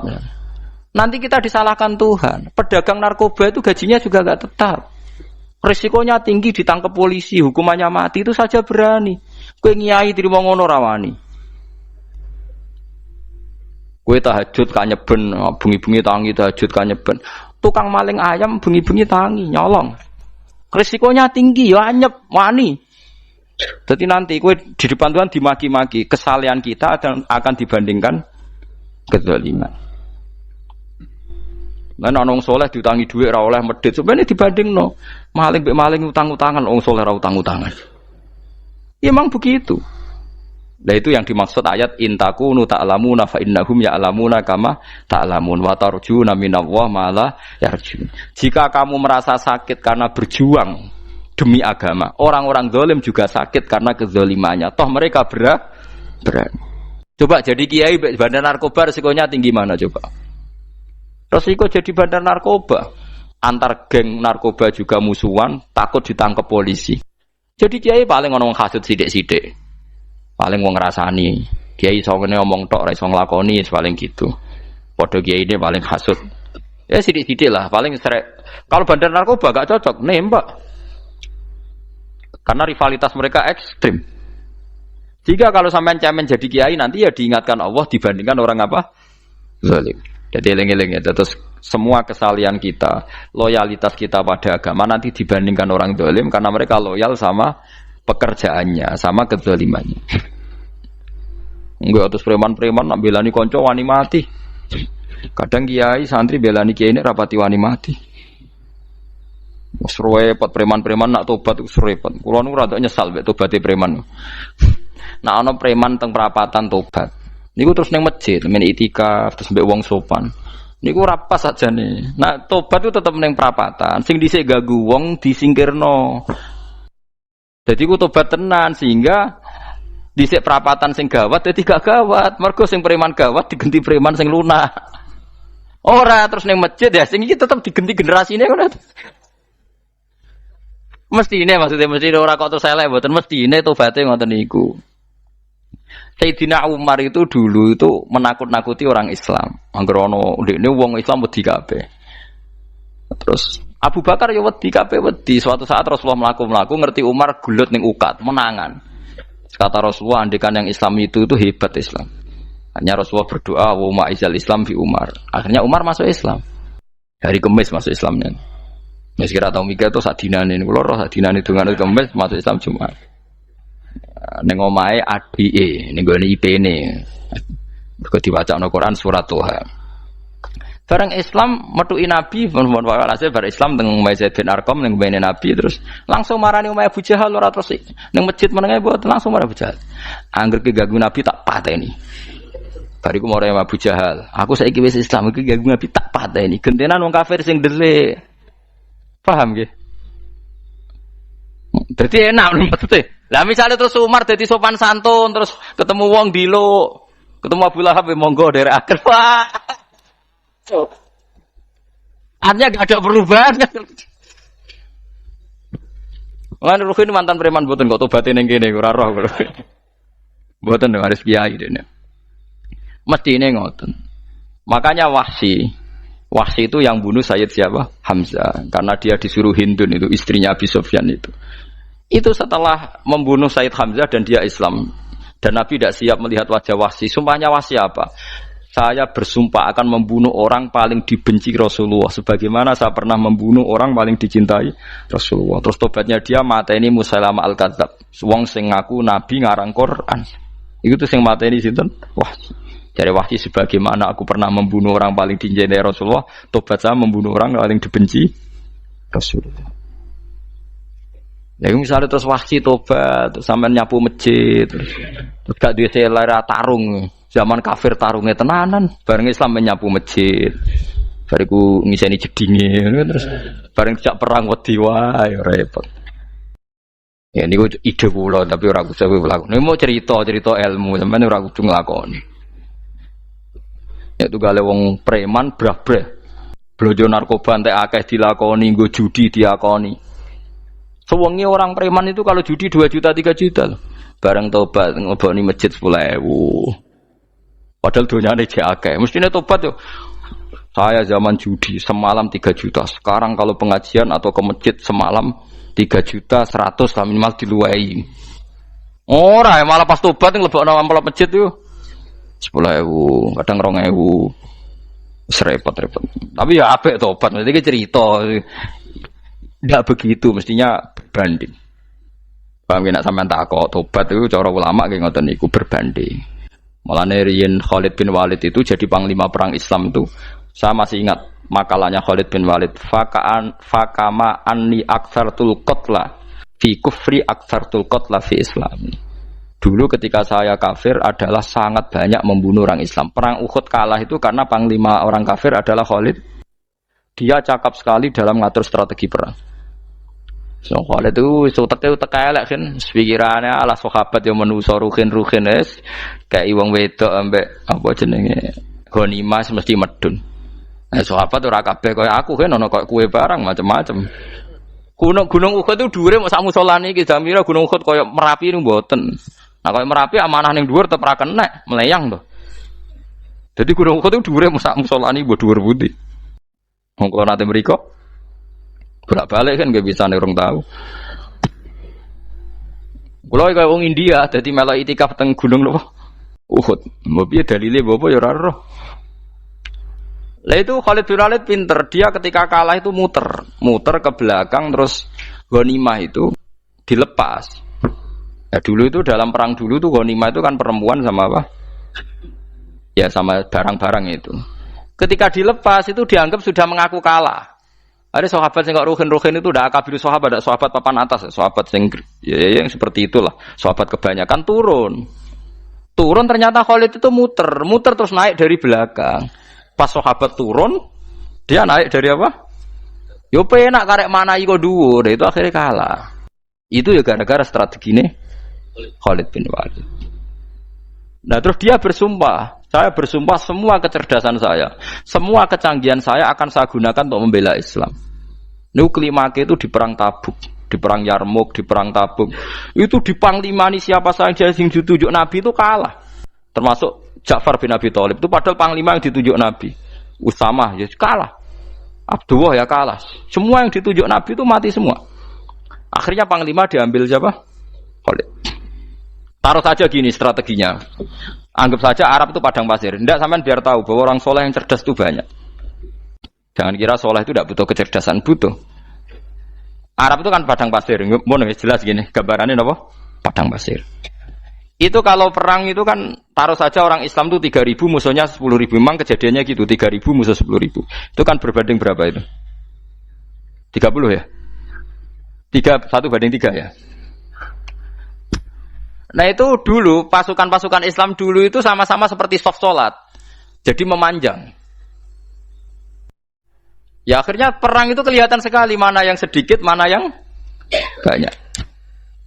Habis Khalid strateginya dirubah. 100 orang di depan, anggap saja gitu. Pokoknya tak kayak gambaran coro Jawa paling gampang. Lagi macam kitabnya malah bingung loh. 100 pasukan kuda yang di depan itu disuruh negarkan kuda, disebut fal mughirati subha itu. Yang itu wal adiyati napa? Dobha fal mughirati subha itu. Jadi pokoknya anggap seperti itu. Fal muriyati apa? Qadha itu. Kuda yang 100 di depan disuruh menegarkan. Pokoknya kon gerak sehingga debu itu banyak bertebangan. Terus pasukan yang 3.000 itu disuruh memanjang sepanjang-panjangnya. Karena di depan ini ada tegaran kuda tadi, orang kafir yang di sana itu melihatnya ada bantuan datang baru. Wih, pasukan Islam teko wakil, panjang lagi. Dikira jumlahnya itu sampai 50.000 lebih. Paham sih kalau maksudnya? Jika wong kafir melaju perkara ini tidak mungkin kita tandingi. Orang Islam dapat bantuan baru, padahal ya wongnya podo. Mau dari setok dirubah. Nah misalnya sing mimpin Mustafa sembah jare mati ya sahid, mati kabeh wong Islam. Nah itu artinya dia masih ingat betul. Saya dulu pernah menggunakan kecerdasan yang sama untuk mengalahkan umat Islam. Saya bersumpah kecerdasan yang sama akan saya gunakan untuk memenangkan Islam. Coba bayang nonton ning padang pasir 3.000 orang, yang 100 di depan negarno kuda supaya pandangan tidak begitu jelas. Terus yang belakangnya memanjang dari jauh kan kelihatan pasukan dapat bantuan baru. Padahal ya orangnya sama. Akhirnya orang kafir merasa wah nggak imbang. Kita ada imbang karena orang Islam dapat bantuan. Terus menang perang itu. Lah itu tobat bener gitu loh. Orang kok pas kafir cerdas, buareng Islam tobat nyapu masjid. Sebarigus ngaji ngantuk. Padahal zaman kafir cerdas, memperdayakan ekonomi nganti sugih bergeder.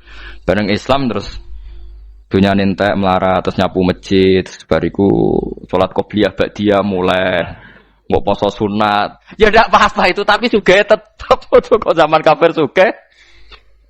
Zaman Islam kere, mestinya zaman Islam ya sugih, terus kecerdasan dan hartanya untuk liizatil Islam wal muslimin. Mestinya, tapi ya enggak apa-apa kalau ada tobat model gitu ya enggak apa-apa.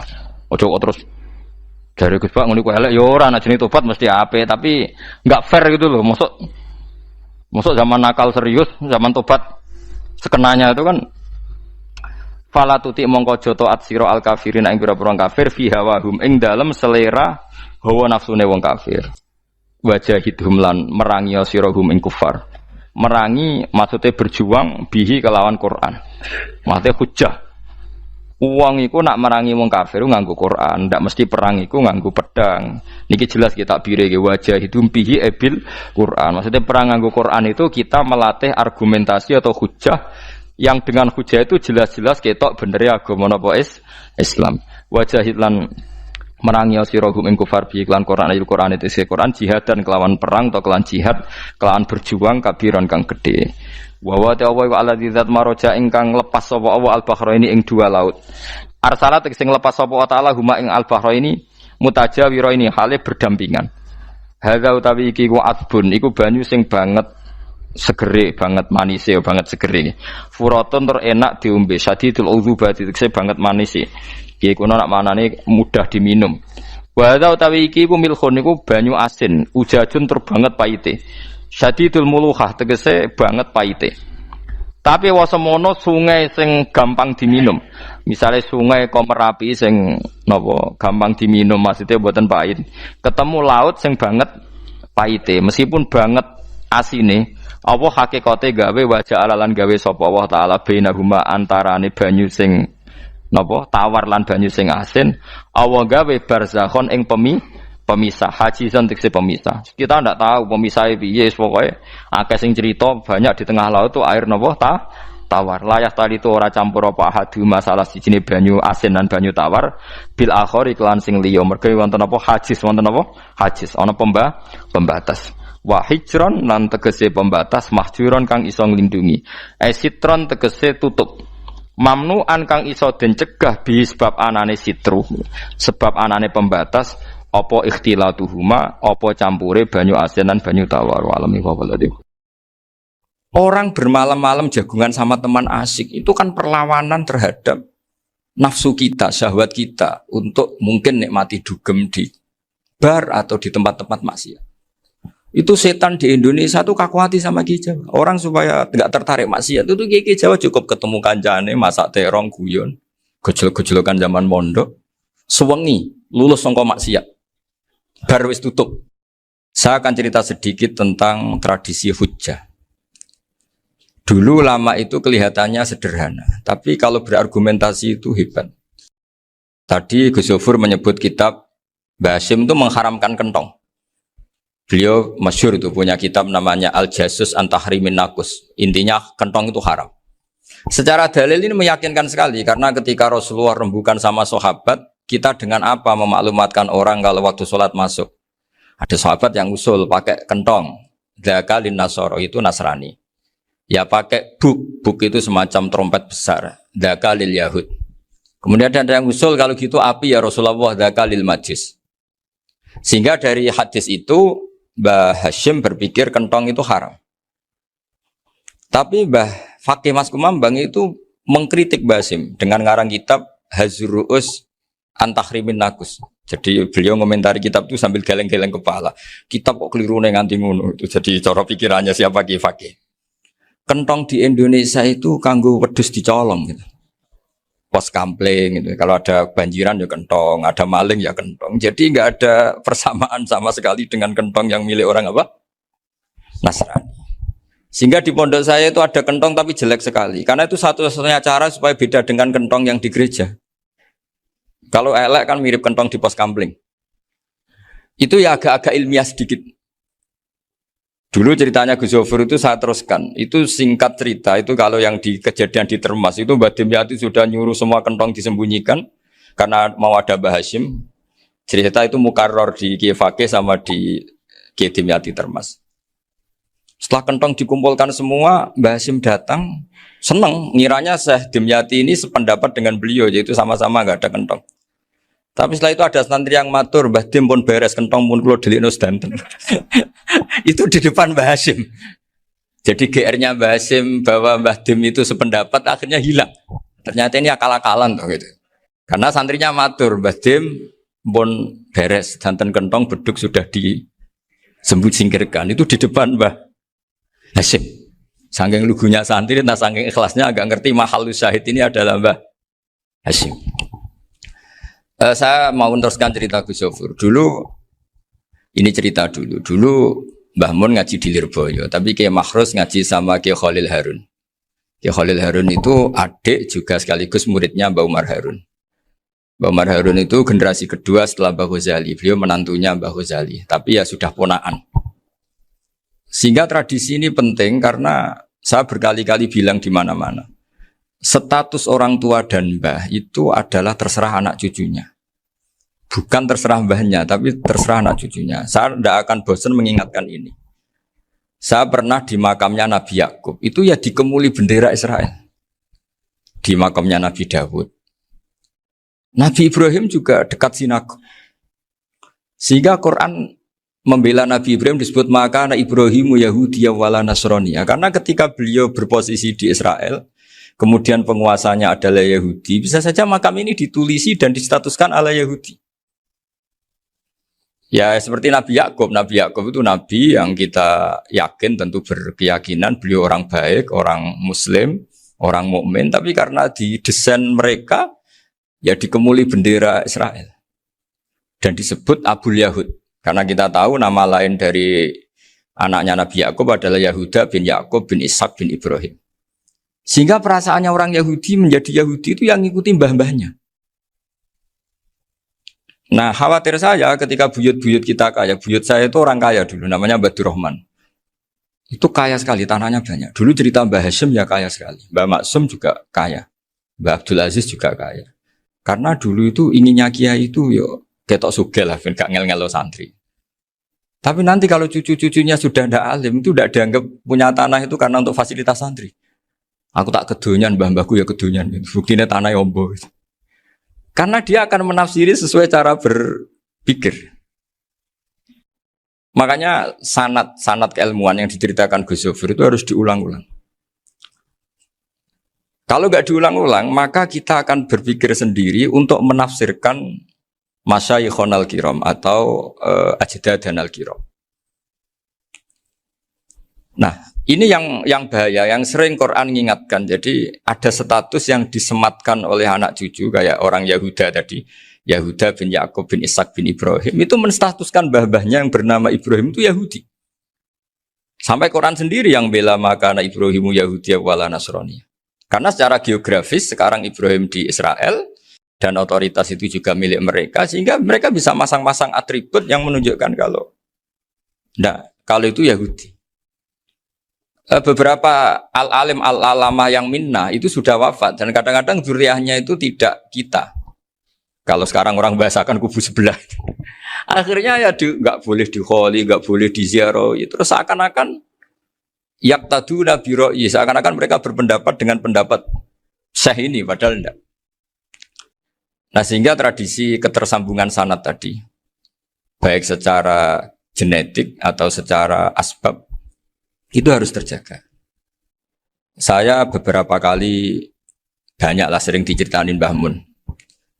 Dulu Mbah Munawir ini cerita ya, Mbah Munawir itu saking senenge kitab, ben santri ini so ngaji kitab. Itu kalau ada alumni Lirboyo, alim disuruh baca muin di sini tuh Mbah Munawir ikut. Saking ingin tasjeknya, ingin ngajari santri bahwa ngapal Quran udah hafal tok, tapi yo paham. Dan penggalinya Mbah Munawir itu sampai klimaknya dulu Mbah Zaini itu nate nikah sama Nyai Komariah kalau nggak salah, binti Karim, binti mana. Punya putra Gus Habib, Gus Doha yang diantara putrinya dinikahi Gus Rozin. Terus akhirnya kesampaian juga ketika Mbah Munawir punya mantu alim alama namanya Mbah Ali Maksum, angsal Nyai Hasyimah. Sampai pondok Kramjak ma'ruf bil ilmi, terutama ilmu sorof dulu karena Mbah Maksum itu komplain, fa'ala ya fulu kok terus fa'lan ya fa'ala ya fulu ya uf'ul gitu kan. Masuk fi'il kok jejer isim gitu. Jadi dulu kata Mbah Mun itu ada persaingan ilmu sorof, sorofnya Mbah Maksum Ali Kuaron sama Mbah Ali Maksum Jogja. Jadi wali antok yang satu Maksum Ali Kuaron, yang satu Ali Maksum. Ya itu dulu saingan ngarang sorof. Nah ini yang menang siapa? Ya terserah duriannya. Kalau duriannya keren ya menang karena terserah yang kampanye. Saya bayangkan adekan Mbah Zubair tidak punya anak sealim Mbah Mun, mungkin kalau Mbah Zubair juga tidak sewow kalau punya putra Mbah Mun, karena saya berkali-kali bilang kalau dalam syair Arab itu kama takarroma, kadang dilafatkan kama tasyarrofa bi Muhammadin adnanu. Orang berpikir Adnan itu siapa? Itu karena ada Nabi Muhammad SAW. Orang mencari-cari Mbah Mun itu mencari Mbah Zubair karena ada Mbah Mun. Orang mencari Mbah Dahlan karena ada Mbah Zubair. Wong kok alime ngono iku bapake sapa? Wong kok alime ngono iku putune sapa? Tapi kalau kita ini sudah ndak alim, ini orang sudah nggak tertarik nyari-nyari leluhurnya karena dianggap selesai. Jadi yang dengan tanda kutip yang menghabisi mbah-mbahnya itu ya mesti cucunya. Ini mau ngamuk, mau peringatan, tapi ini juga peringatan pada diri saya sendiri. Jadi sehingga zuriyah ini penting. Kenapa para nabi mesti donga zuriyatan thayyibah? Kenapa selalu berpikir tentang zuriyah? Wa ja'alaha kalimatam baqiyatan fi aqibi. Karena zuriyah ini yang nanti bisa menstatuskan leluhurnya. Seperti tadi cerita Mas Maftuh ini, tak puji betul, saya hari ini tidak ingin gojlok. Supaya kewalian saya tidak tergerus oleh kedoliman. Saya pernah diceritain Gus Zofur, juga sering baca buku tentang Mbah Maksum. Dulu Mbah Maksum kalau wasiat kembali ya gitu. Kamu harus NU dan harus mempertahankan NU. Tapi tidak dengan cara membenci Muhammadiyah. Dulu Mbah Mun juga sering cerita. Dulu Mbah Hashim itu ngaji Syekh Mahfud. Nah, Mbah Ahmad Dahlan dulu namanya Darwis sering ngaji sama Syekh Khotib Minangkabau. Zaman itu Syekh Khotib sudah modern, sudah ikut gerakan Abdu, gerakan Almanar. Sehingga bawaannya Mbah Ahmad Dahlan ini agak agresif. Yang Mbah Hashim karena hanya mulazim di Syekh Mahfud, hanya sesekali ngaji Syekh Khotib, beliau lebih seperti itu. Dan dua beliau ini sama-sama pernah ngaji Mbah Soleh Darat di Semarang. Mbah Hashim sama Mbah Ahmad Dahlan yang dulu namanya Darwis.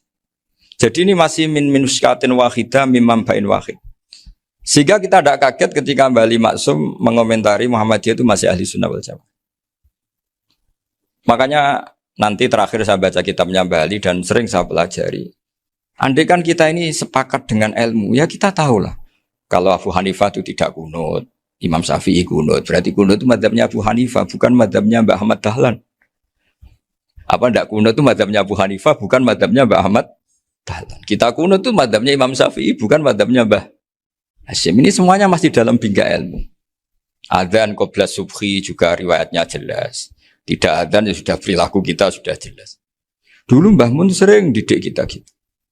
Saya sering dengar cerita kalau dulu Pak Arif Fakhruddin begitu hormat sama Mbah Ali, apalagi zuriyahnya Mbah Azhar Basir. Nah beliau dulu do ngaji di Termas. Dulu itu enggak ada masalah karena semuanya dianalisis pakai ilmu.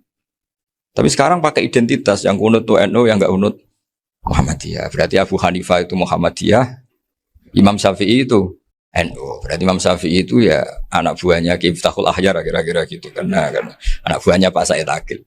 Kan terus jadi repot. Dulu kita ini pengagum ilmu, bukan pengagum perbedaan. Sehingga di sini yang saya kagum dari sekian ceritanya Mbah Ali Maksum, supaya kitab ini to the point, supaya nggak lama-lama karena waktunya juga. Nanti kalau kemalaman ini kena semprit ini sudah. Ini diantara yang diceritakan Bali itu unik. Imam Syafi'i itu sering tawassul, sering wasilah sama siapa itu? Abu Hanifah. Ini sudah tak petakan, saya baca yang sensitif-sensitif lah. So, yang ini ya. Ziyar al-Babus Samin, terus sebentar ini yang bab tawassul.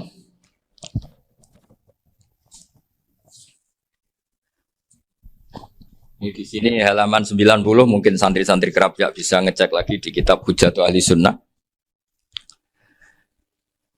Ketika cerita tawassul, di antara yang diceritakan Mbah Ali Maksum adalah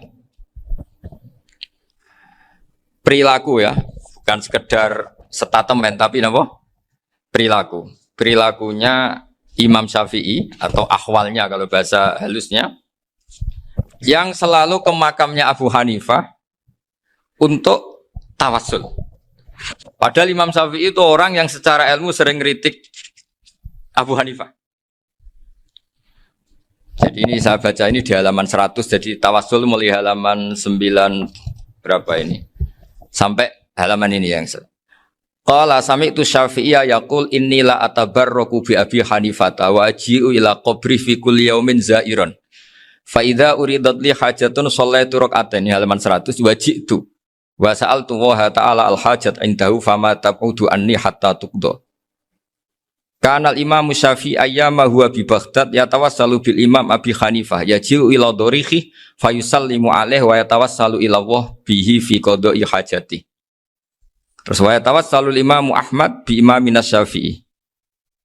Jadi di antara yang diceritakan Mbah Halim Maksum itu betapa Imam Syafi'i yang terkenal sering mengkritik Abu Hanifah dalam tatanan fikih karena beliau tidak percaya ada istihsan. Abu Hanifah berpendapat adanya istihsan dan kita tahulah ikhtilafu Syafi'i wa Abu Hanifah itu besar sekali. Tapi beliau itu tahu Abu Hanifah itu orang yang sangat soleh.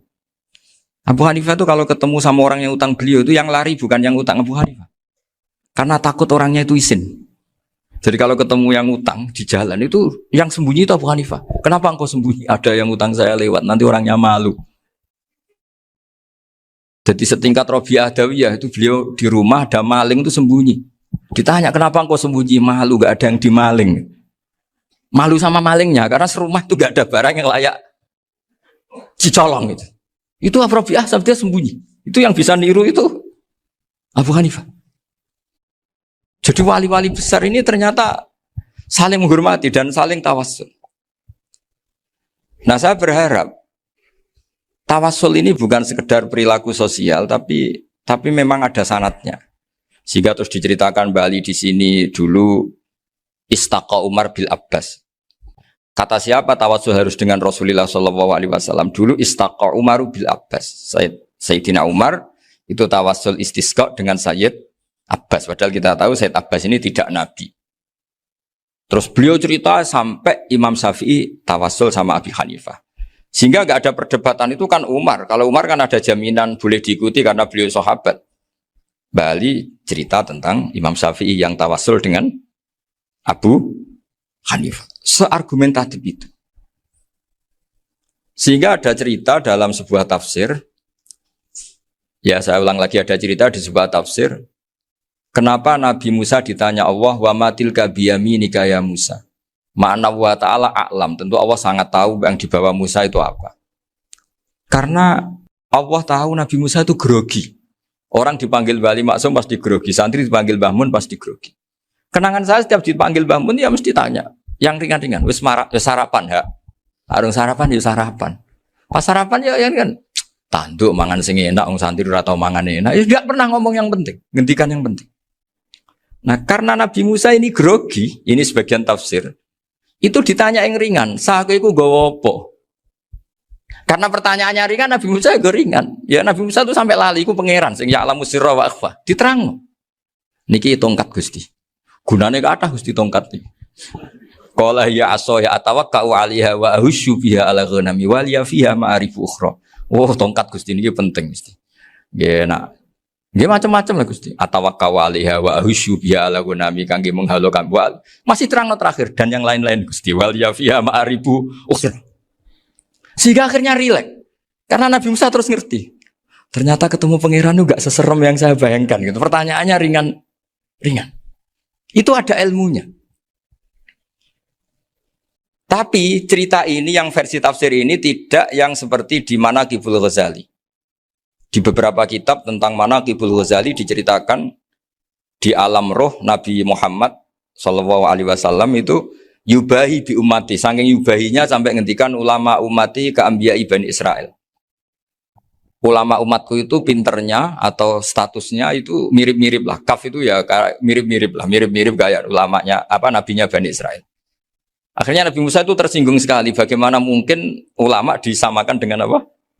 Nabi. Sehebat-hebatnya ulama itu kan tidak akan yabluhu darajatan nubuwah atau yartaqi ila darajatin nubuwah. Itu akhirnya, ya kalau kamu nggak percaya panggil. Yang dipanggil Imam Ghazali. Ya Nabi Muhammad juga nggak mau kalah itu. Kalau manggil ulama RT ya kalah keok. Akhirnya Imam Ghazali datang, ditanya sama Musa, Mas Muka, nama kamu siapa? Ana Muhammad bin Muhammad Al-Ghazali At-Tusi Asy-Syafi'i. Itu disebut panjang. Terus Nabi Musa guyu-guyu. Kamu lama kok ngomong yang nggak penting. Ditanya namanya kok penjelasannya sepanjang itu. Dianggap itu satu kesalahan. Masa tanyanya nama kok ditanya. Jawabnya Muhammad bin Muhammad Al-Ghazali At-Tusi Asy-Syafi'i. Kepanjangan itu. Ketika Nabi Musa agak mencibir, agak gimana itu. Terus jadi Imam Ghazali, kalau ini masalah, lebih masalah jenengan. Apa itu? Yang tanya jenengan tuh Allah ya alamu sirra wa akhfa, dan Allah hanya tanya wa ma tilka biyaminika ya Musa. Harusnya jenengan jawab aso ya titik, bukan kepanjangan. Atawakkau 'alaiha wa usybiha itu kepanjangan. Allah tanya yang di bawah kamu itu apa? Yang di tangan kamu. Harusnya jawabnya hanya aso ya. Tapi kenapa penjelasannya sepanjang itu? Sampai terakhir waliya fiha ma'aribu ukhra. Terus pinter tenan kayak gitu. Terus ada Nabi Muhammad, Nabi Musa terus bilang, ya pinter tenan gitu. Padahal kita tidak pernah GR seperti itu kan, kebetulan Imam Ghazali gitu. Kalau yang lain mungkin ya keok lah kira-kira gitu. Tapi ini cerita dalam khazanah keilmuan. Benar yang dikatakan Gus Zofur. Saya termasuk orang yang pernah mondok Lirboyo Pasanan. Jadi setelah saya disuruh nemani Gus Kamil, tahun berikutnya Gus jenengan disuruh. Pokoknya anakku mbok sak wulan lah kudu tau mondok Lirboyo. Biar aku tahu ngaji Mbah Karim. Terus yang disuruh Mbak Turi Gus Kamil itu saya. Jadi saya pernah 1 bulan tuh di Lirboyo. Karena saya ini santri beling ya, kontraknya pokoknya penting ziarah Mbah Karim. Biasanya nggak pernah ngaji, ya, pokoknya gerbar ngisa. Ziarah ya sudah. Ngaji pas subuh ingat saya sama Gus Imam. Itu dari 17 hari ingat saya ngaji 2 kali. Tapi kalau ziarah ke Mbah Karim sudah lupa jumlahnya karena memang kontraknya disuruh ziarah. Sampai seperti itu. Dan saking senengnya bangun sama Mbak Karim sama masih ingat. Ngamplopi salam template itu masih ingat untuk Gus Anwar, untuk Gus Imam, untuk Gus Kafabi, termasuk untuk Gus Maksum. Itu malam-malam saya dijak ngamplopin. Zaman itu sama masih ingat selawewu. Zaman itu kos 1 bulan itu 13.000. Jadi kira-kira kalau 25.000 itu untuk kos 2 bulan. Jadi saya krusnya itu pakai kos. Saya masih ingat Mondok Sarang itu kos 1 bulan 13.000. Berarti kira-kira 500.000 itu di amplopin sendiri sama Bang. Ini untuk Gus War, ini untuk Gus Imam, ini untuk Gus. Padahal Gus Imam ini mondoknya sudah dibangun. Itu bangun hormatnya sampai untuk jatah salam template.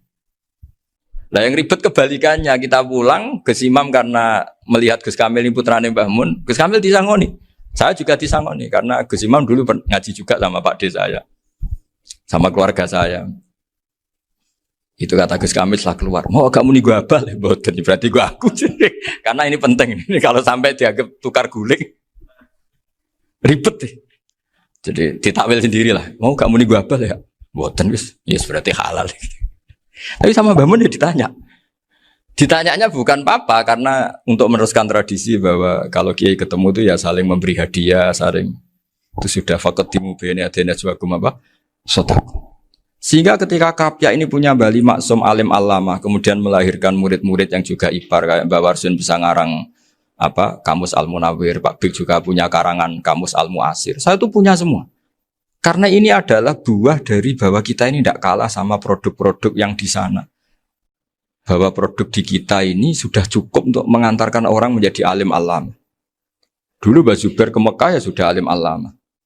Gus Zofur ke Al-Azhar sudah alim. Semua teman-teman kita ke Mekah itu sudah alim semua. Padahal produk mondoknya ya tadi. Mau digojlok kiai ini, terus mangkel be keamanan biasanya. Biasanya musuh besar pondok itu keamanan.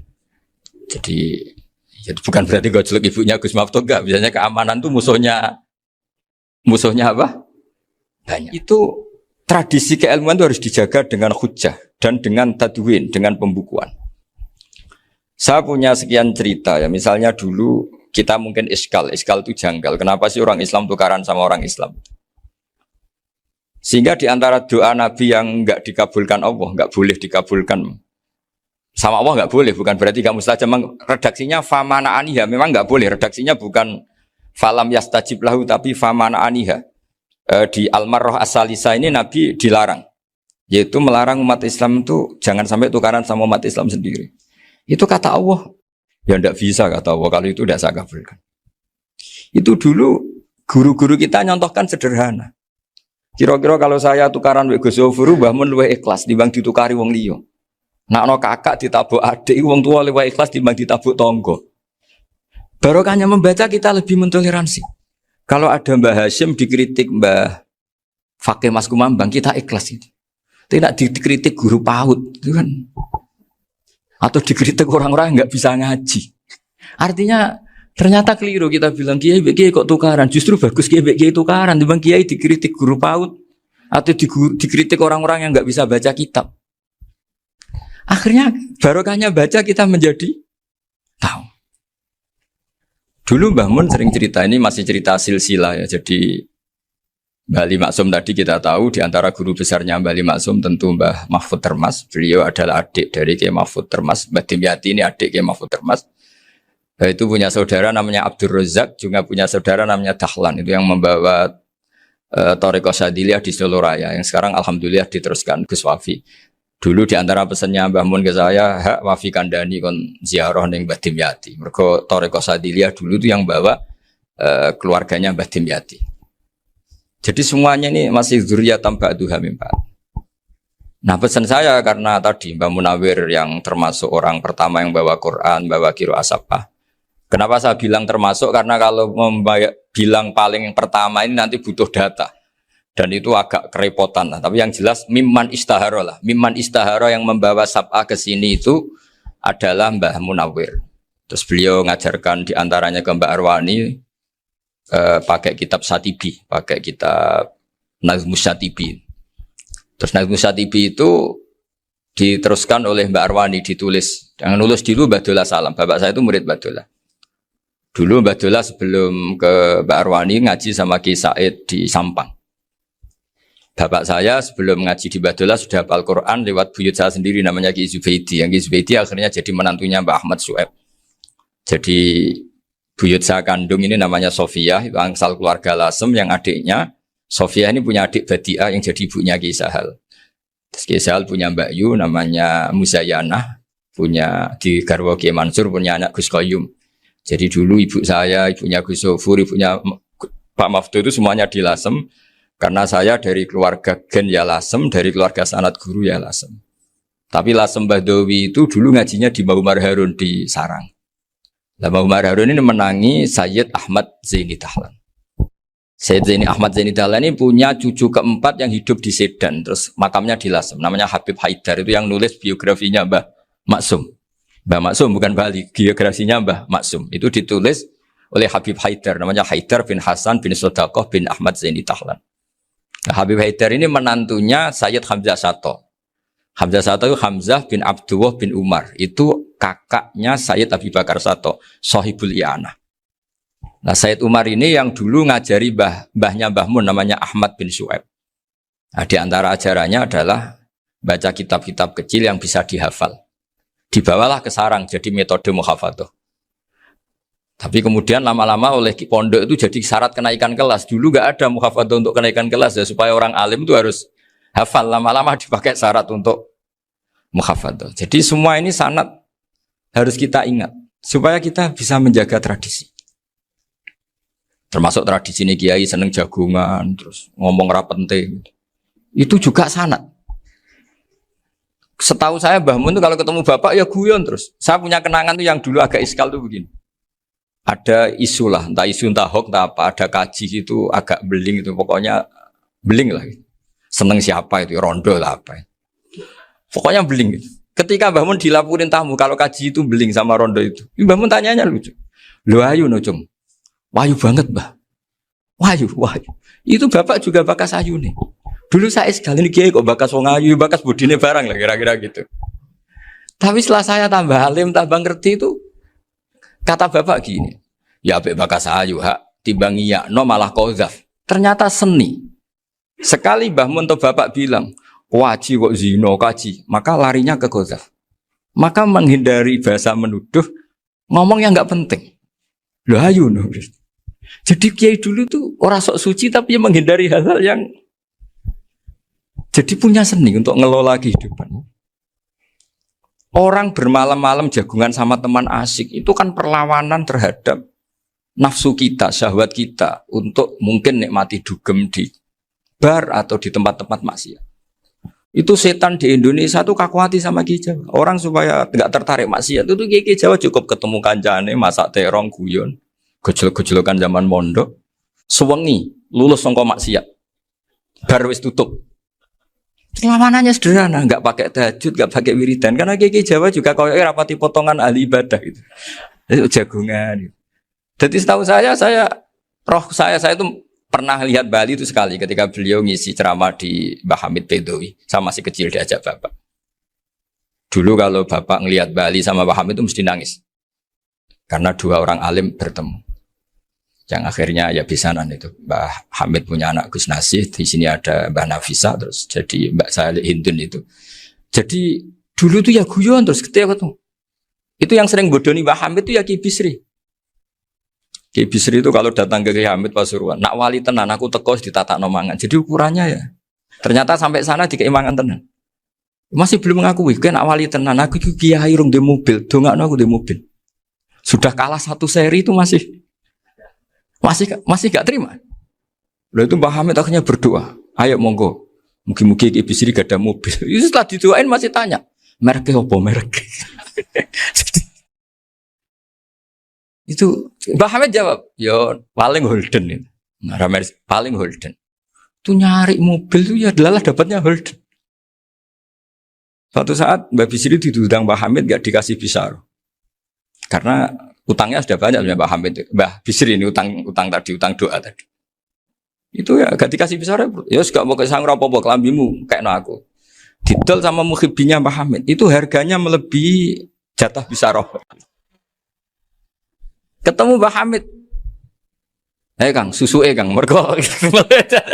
Jadi dulu itu rileks, makanya ini yang diceritakan ke Zofur. Sebetulnya kalau kiai-kiai itu bersanat itu ya rileks, hidupnya itu rileks. Karena rileks ini perlawanan terhadap kemungkaran. Saya dulu musyawarah sering sama Gus Zofur usul fikih. Itu jelas di antara yang ditulis Lubil Usul itu. Ya kita tahu tadi misalnya sanad usul fikih, Mbah Ber itu sangat al-usuli, Kiai Zubair Dahlan, abahnya Mbah Mun. Punya murid di antaranya Kiai Sahal. Kiai Sahal punya karangan Thariqatul Husul, fi syarhi Lubil Usul. Itu Thariqatul Husul itu beliau ngendikan dalam mukaddimah bahwa saya bisa mensara ini berdasar ngaji maknani sama Mbah Zubair. Terus beliau mengutip sarah itu dari kitab Nailul Ma'mul. Beliau ngendikan binus khotin khotiyah ghairi matbu'ah. Dan itu ditemukan di Kiai Mansur di Lasem, karena Kiai Mansur iparnya Mbah Sahal. Mansur bin Khalil itu diantara katibnya Syekh Mahfud. Jadi semuanya ini sambung. Mbah Ber saking ahli usul fikihnya, kalau ngajar usul fikih itu kalau guyon takriran saya ini lebih memahamkan ketimbang sarah. Ya sudah, terus Mbah Zubair Kiai Fakih, terus Syekh Mahfud. Di sini Syekh Mahfud termasuk orang yang dekat Mbah Munawir, sampai putrane Mbah Mahfud namanya Gus Muhammad dibawa Mbah Munawir, kemudian mondok di Termas diantaranya, terus dinikah jadi menantunya kalau nggak salah Haji Taslim di Betengan, kemudian sekarang juriannya Mbah Mahfud di Betengan. Ini nggak boleh hilang secara seperti itu. Diantara di usul fikih diterangkan, ketika diantara 5 hukum itu ada yang bernama mubah. Mubah itu boleh dilakukan, boleh ditinggalkan, dan kalau dilakukan ya tidak berpahala, tidak disiksa.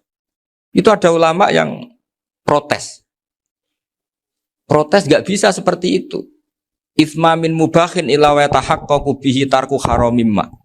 Fa'il zamu minas sukun tarkul qatli wa minas sukut tarkul qadaf. Tidak bisa, mubah itu tidak ada. Kalau kiai jagungan semalaman, itu Allah ngitungnya itu hada taroka dugem, wahada taroka delok dangdut, wahada taroka kada wakada. Oh, itu luar biasa. Dan kita ngikuti yang seperti itu saja. Gak usah tahajud, gak usah witir telulas, kaya ora kuat timbang gremeng. Sewengi jagungan, setan ngenteni kita tergoda maksiat, ternyata maksiatnya sampai tutup, kiainya masih apa? Jagungan. Jadi jagungan saja ada ilmunya bahwa itu perlawanan terhadap tarkul ma'asi. Sehingga bagaimana Anda katakan mubah ini mubah, toh gunanya adalah tarkul haram. Meskipun efek mubah juga bisa tarkul wajib, wae bojo blonjo turu. Karena Wayang ngurmati ibuke turu. Itu halal wajib. Jadi mubah itu resikonya ya bisa tarkul wajib, bisa tarkul haram. Sehingga kalau sanad ini terjaga secara baik, secara kultur, saya sering juga sakuan sama Gus Yofur, itu mesti tak niati gitu. Jagungan wong alim Gus ibadah dan menikmati ibadah adalah dabul auliya wa dabul ulama. Kata Imam Ghazali, pada akhirnya waqud buhadatin al istilzat bil mubahat. Kata Imam Ghazali, pada akhirnya qutbu hadaddin, madaru hadaddin, pokok dari agama ini adalah melawan kemaksiatan dengan kita menikmati al-istidzat bimubah. Kita menikmati sesuatu yang dibolehkan Allah Subhanahu wa taala. Dan seperti ini itu bisa qasmu dhuhri syaitan, bisa menghancurkan punggungnya setan. Karena kalau melawan setan dengan ibadah ini kadang kita capek selain isra potongan. Tapi nak kangkang neng komplek H gitu jagungan mbek kancane, ngenang melarate, mbok ngenang ora sekolah ramunggah, kenangan sing ramunggah diarani istiqomah. Itu kan diarani tulus zaman, kok sing munggah dianggap kesusu. Saya ini punya pondok Quran, kalau ada yang hafal 3 tahun mesti digojol kancane. Gak apik kesusu itu. Kesusu itu mesti tidak barokah karena tergesa-gesa apa? Hatam. Sehingga yang nggak hatam-hatam itu kayak partai mayoritas. Ini yang partai tulis zaman katanya. Ahli sobri katanya. Akhirnya di pondok gara-gara itu mau guyon, tapi nggak ada stigmasi yang nggak naik. Di pondok sarang itu saya punya temen itu banyak yang sekelas dengan saya, sekelas sama Gus Kamil, akhirnya sekelas dengan Gus Zofur. Padahal saya ini kakak kelas. Saya temannya Gus Kamil, temannya Gus Zofur. Ini anak ini nggak pernah naik. Itu nggak dicibir di pondok. Karena guyonan tadi. Guyonan bahwa ini bagian dari bentuk apa? Istiqomah. Nanti yang goblok juga tenang. Karena kiainya cerita, kadang santri goblok ya baru kan. Di sini pondok akeh santri ora tau sinau ning omah dadi kiai gede. Selalu kiainya tuh cerita seperti itu. Akhirnya sing goblok ya bangga dengan kegoblokannya. Iya, jadi kiai itu orang yang meskipun guyon ini barokahnya Masya Allah. Dan setahu saya kiai-kiai alim itu ya senengannya guyon karena tadi guyon itu luar biasa. Bapak saya itu kalau pesan sama saya itu enak ngaji is guyon nice. Wong ning omah mikir utang, mikir wedi bojo macam-macam kok ngaji kok jak nangis pisan, nangis ping pindho katanya. Sudah jak guyon nice. Paling gak lali. Dan beliau punya dalil kul bi fadlillah bi rahmati fa bidzalika falyafrah. Jadi jangan sampai orang ini farah bil maksiyat, jangan sampai orang itu. Dan ini yang saya kenang dari sekian cerita murid Bali. Mbah Ali Maksum ya senangane guyon. Gojol-gojolkan mbek santri guyon. Ini saya maklumatkan ke semua santri beliau bahwa ini bukan sekedar guyon, tapi al-istildzat bil mubahat. Ini adalah perlawanan terhadap setan karena banyak orang bisa senang tuh kalau nunggu maksiat. Ini bisa senang dengan sesuatu yang tidak maksiat. Itu kayak apa hebatnya? Makanya Nabi itu kalau ketemu sahabat ya sering ngendikan yang ringan-ringan. Ya Umar ma'afalan duher jong mana piye. Kalau ketemu anak kecil ya. Nanti ketemu yang tua-tua yang sudah nggak bisa mikir ya cerita-cerita saya mohon sekali murid-murid kerap ya. Jangan hanya ngaji fikih. Kalau hanya ngaji fikih itu posisi Abu Hanifah itu seakan-akan nyuwun sewu orang yang sangat tidak ahli hadis. Karena beliau di situ kelihatan kalah sekali dengan Imam Syafi'i. Apalagi di perdebatannya Muhammad bin Hasan Asy-Syaibani dengan Imam Syafi'i itu kelihatan sekali betapa Abu Hanifah itu orang yang nyuwun sewu ditinggalkan dalam ilmu hadis. Sampai beliau hanya dapat gelar min ulama ahli ra'yi, termasuk ulama yang kuat logikanya. Juga harus baca kitab-kitab seperti ini. Ternyata di balik Imam Syafi'i mukhalif pada beliau di bab-bab fikih, perilakunya sangat hormat. Sampai beliau tuh kalau tawassul ke kuburannya Abu Hanifah. Dan beliau ngendikan an-nasu fil fiqhi iyalun ala Abu Hanifah. Semua orang yang ahli fikih itu masih anak buahnya Abu Hanifah. Saya berkali-kali cerita, mazhab Syafi'i itu alatut tadhir hanya 2, yaitu alma wa turab. Abu Hanifah nambahi wanar. Alasannya Abu Hanifah orang mukmin yang dosanya banyak itu dibakar di neraka dan alasannya Allah litadhirihim untuk mensucikan mereka. Sehingga pikirannya Abu Hanifah an-nar itu min alatit tadhir. Apa yang terjadi ketika bata itu batu bata yang dibakar, di situ campur teledong, campur apa-apa. Itu kalau sudah mazhab Abu Hanifah selesai, sudah suci. Karena sudah ngelewatin pembakaran. Meskipun kita tidak akan kalau kehilangan air terus wudu dengan api, bisa bunyak semua itu. Tapi apapun itu menjadi solusi. Sehingga saya punya kitab namanya Ikhtilafu Malik Apa ikhtilafu Malik wa Abu Hanifah atau ikhtilafu Syafi'i ma Abu Hanifah. Itu kelihatan sekali kalau Abu Hanifah itu nyuruh posisinya kalah. Karena yang ngarang orang-orang Syafi'i. Tapi kalau melihat kitab-kitab kewalian, misalnya di kitab Mizan Kubro ini juga sering disebut kisah itu Mbak Ali Maksum tentang Imam Sa'roni. Berkali-kali beliau mengutip Mizan Kubro. Itu Abu Hanifah adalah orang yang sangat mukasyafah. Artinya ketika Nabi cerita air wudhu itu menjatuhkan dosa, tidak ada air wudhu yang jatuh ke kamu kecuali saat itu juga dosa kamu jatuh. Itu beliau datang ke Madharota Kufah.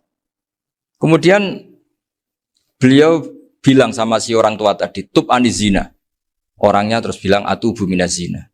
Ada lagi pemuda datang dibilangin tub an ukuki walideka. Terus bilang tub tu an ukuki walidaya. Sampai yang terakhir ada tub an simai alatilahwi atau an samai alatilahwi. Terus tub tu an samai. Ketika orang itu ditanya, kenapa engkau begitu tahu dosanya apa? Saya tahu air wudhu ini menjatuhkan apa. Jadi kira-kira kalau zina mungkin ya batang babi lah. Kalau hanya sekedar melihat bak-bak mungkin ya curut atau tikus lah kira-kira gitu. Nah dulu sediluk ya mungkin ya tikus cilik gitu. Nah dulu suwi ya tikus werok itu atau apalah. Pokoknya beliau itu tahu. Tapi anehnya Abu Hanifah apa? Setelah itu dia nangis minta muka safahnya ditutup. Ya Allah, saya ini muka safah kok malah menjadi tahu sawatil mukmin. Padahal aturan syariat jenengan man satara musliman satarahu, bahwa enggak baik melihat jeleknya orang mukmin. Minta ditutup. Makanya saya ini bangga ada muka safah. Makom yang kita sampai sekarang tuh makom setelah Abu Hanifah muka safah. Jadi Abu Hanifah repot-repot muka safah, minta makomnya ditutup enggak menjadi muka safah. Dan alhamdulillah kita sudah enggak muka safah sebelum minta ditutup. Jadi kita ini keren. Keren karena aturannya itu man satara musliman satara huwa, yang tidak tahu aibnya orang muslim maka Allah akan nutupi aibnya di akhirat. Dan kita alhamdulillah barokahnya ndak muka syafah, ndak ngerti aibnya orang mukmin. Jadi kita harus pakai patokan ilmu.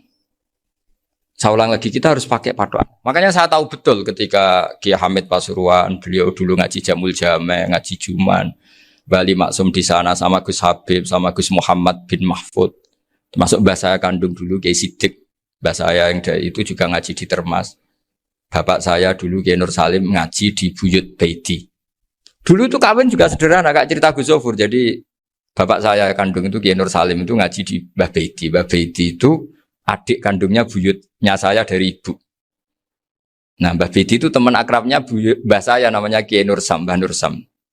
Singkat cerita terus Nur ke Jorabi narata Arabekno itu. Setelah bapak saya ke Badullah mau ditawarin jadi mantu, kata bapak saya kula pun dipek mantu Mbah Baiti. Akhirnya dapat ibu saya itu. Karena ibu saya itu cucu Mbah Baiti, cucu lambung. Jadi mbahnya ibu saya itu Mbak Yunya Mbah Baiti. Namanya Mbah Sofia tadi yang dapat Mbak Idris itu, yang Mbak Idris ini bin Umar. Ya Mbah Umar yang banyak Mbah Hamid, Hamid bin Abdul bin Umar, kalau bahasa itu Fatimah binti Idris bin Umar. Dulu kecilnya Mbah Idris namanya Abdul Khalik. Kalau kecilnya Mbah Hamid namanya Abdul Mukti. Kalau kecilnya Mbah Maksum namanya Muhammadun kalau nggak salah. Dulu itu orang dulu itu namanya dua-dua karena diganti ketika musim apa? Haji. Jadi ini terjaga. Sehingga tidak ada ceritanya kiai-kiai yang jagongan kemudian santrinya itu yang agak-agak khawatir. Kiai kok sungi-sungi jagongan, gak tahajud, gak duha, itu tidak ada. Karena ini dianggap fi'lul mubahat untuk melawan mungkarat. Jadi sehingga di kitab Ihya diterangkan, kamu jangan ngira orang-orang soleh ketika jagungan itu min ahlil bitolah wa takasul. Itu orang-orang yang pemalas itu enggak. Tapi mereka bisa mengasiki Allah. Bahwa dalam jagungan ketemu teman ya asik, gejul-gejulkan sama Pak Maftuh ya asik. Dan keasikan ini bentuk perlawanan terhadap keasikan harus dengan maksiat. Itu kayak apa kalau kita ngaji sampai seperti itu. Termasuk tadi yang diceritakan Pak Maftuh kitab Hunyah. Semoga beliau cerita juga pernah belajar. Saya pernah belajar kitab Hunyah khatam. Itu diantara yang diceritakan Syabdul Qadir Al-Jilani. Tadi kata beliau Al-Jilani dipakai Jim Al-Jilani. Ini agak beda dengan kita. Mbak Zubair itu punya kitab namanya Al-Qolaid Al-Uluyah. Beliau menfatwakan nama-nama ajam itu kamu bebas. Ajamiyun fasna bihi masyita. Sehingga kita kalau punya kiai harus mau cokolal ustukhri, sehingga mau cokolal istukhri. Tirmidzi juga nasibnya sama. Kolat rawahut Tirmidziyu, sehingga rawahut Turmudziyu. Yang satu rawahut Tarmidhiyu. Ya karena kita keluarganya Tarmidhi apa enggak gitu. Makanya kata Mbah Mun sama masih ingat. Wong kata cerita Gus Zofur tadi, adabnya Gus Zofur itu cerita tentang keluarga ibunya. Padahal keluarga ibunya juga orang-orang soleh yang luar biasa. Itu kata Mbah Mun, kowe roh jenenge Imam Bukhari tahu ya. Jenenge sapa? Saya nyebut Muhammad bin Ismail bin Ibrahim bin Muhirah bin Bardasbah. Lah iya Bardasbah mbok waca Bardisbah yo. Lah cara kene mbok Parmin mbok Parlan. Jadi Bardisbah mbok Bardasbah iku cara kene yo Parmin mbok. Iku rak Mbah Fadl Senori, dadi kabeh diwaca Arab. Jenenge Mbah Umar Harun. Dhisik yo wong sarang Mbah Harun mbok kira nang yo ora roh, wong dhisik yo wong kuno ya. Jadi kalau versi Mbah Fadl, termasuk yang pertama bikin nasab Mbah Maksum itu tulisannya Mbah Fadl yang dikutip Habib Haidar tadi.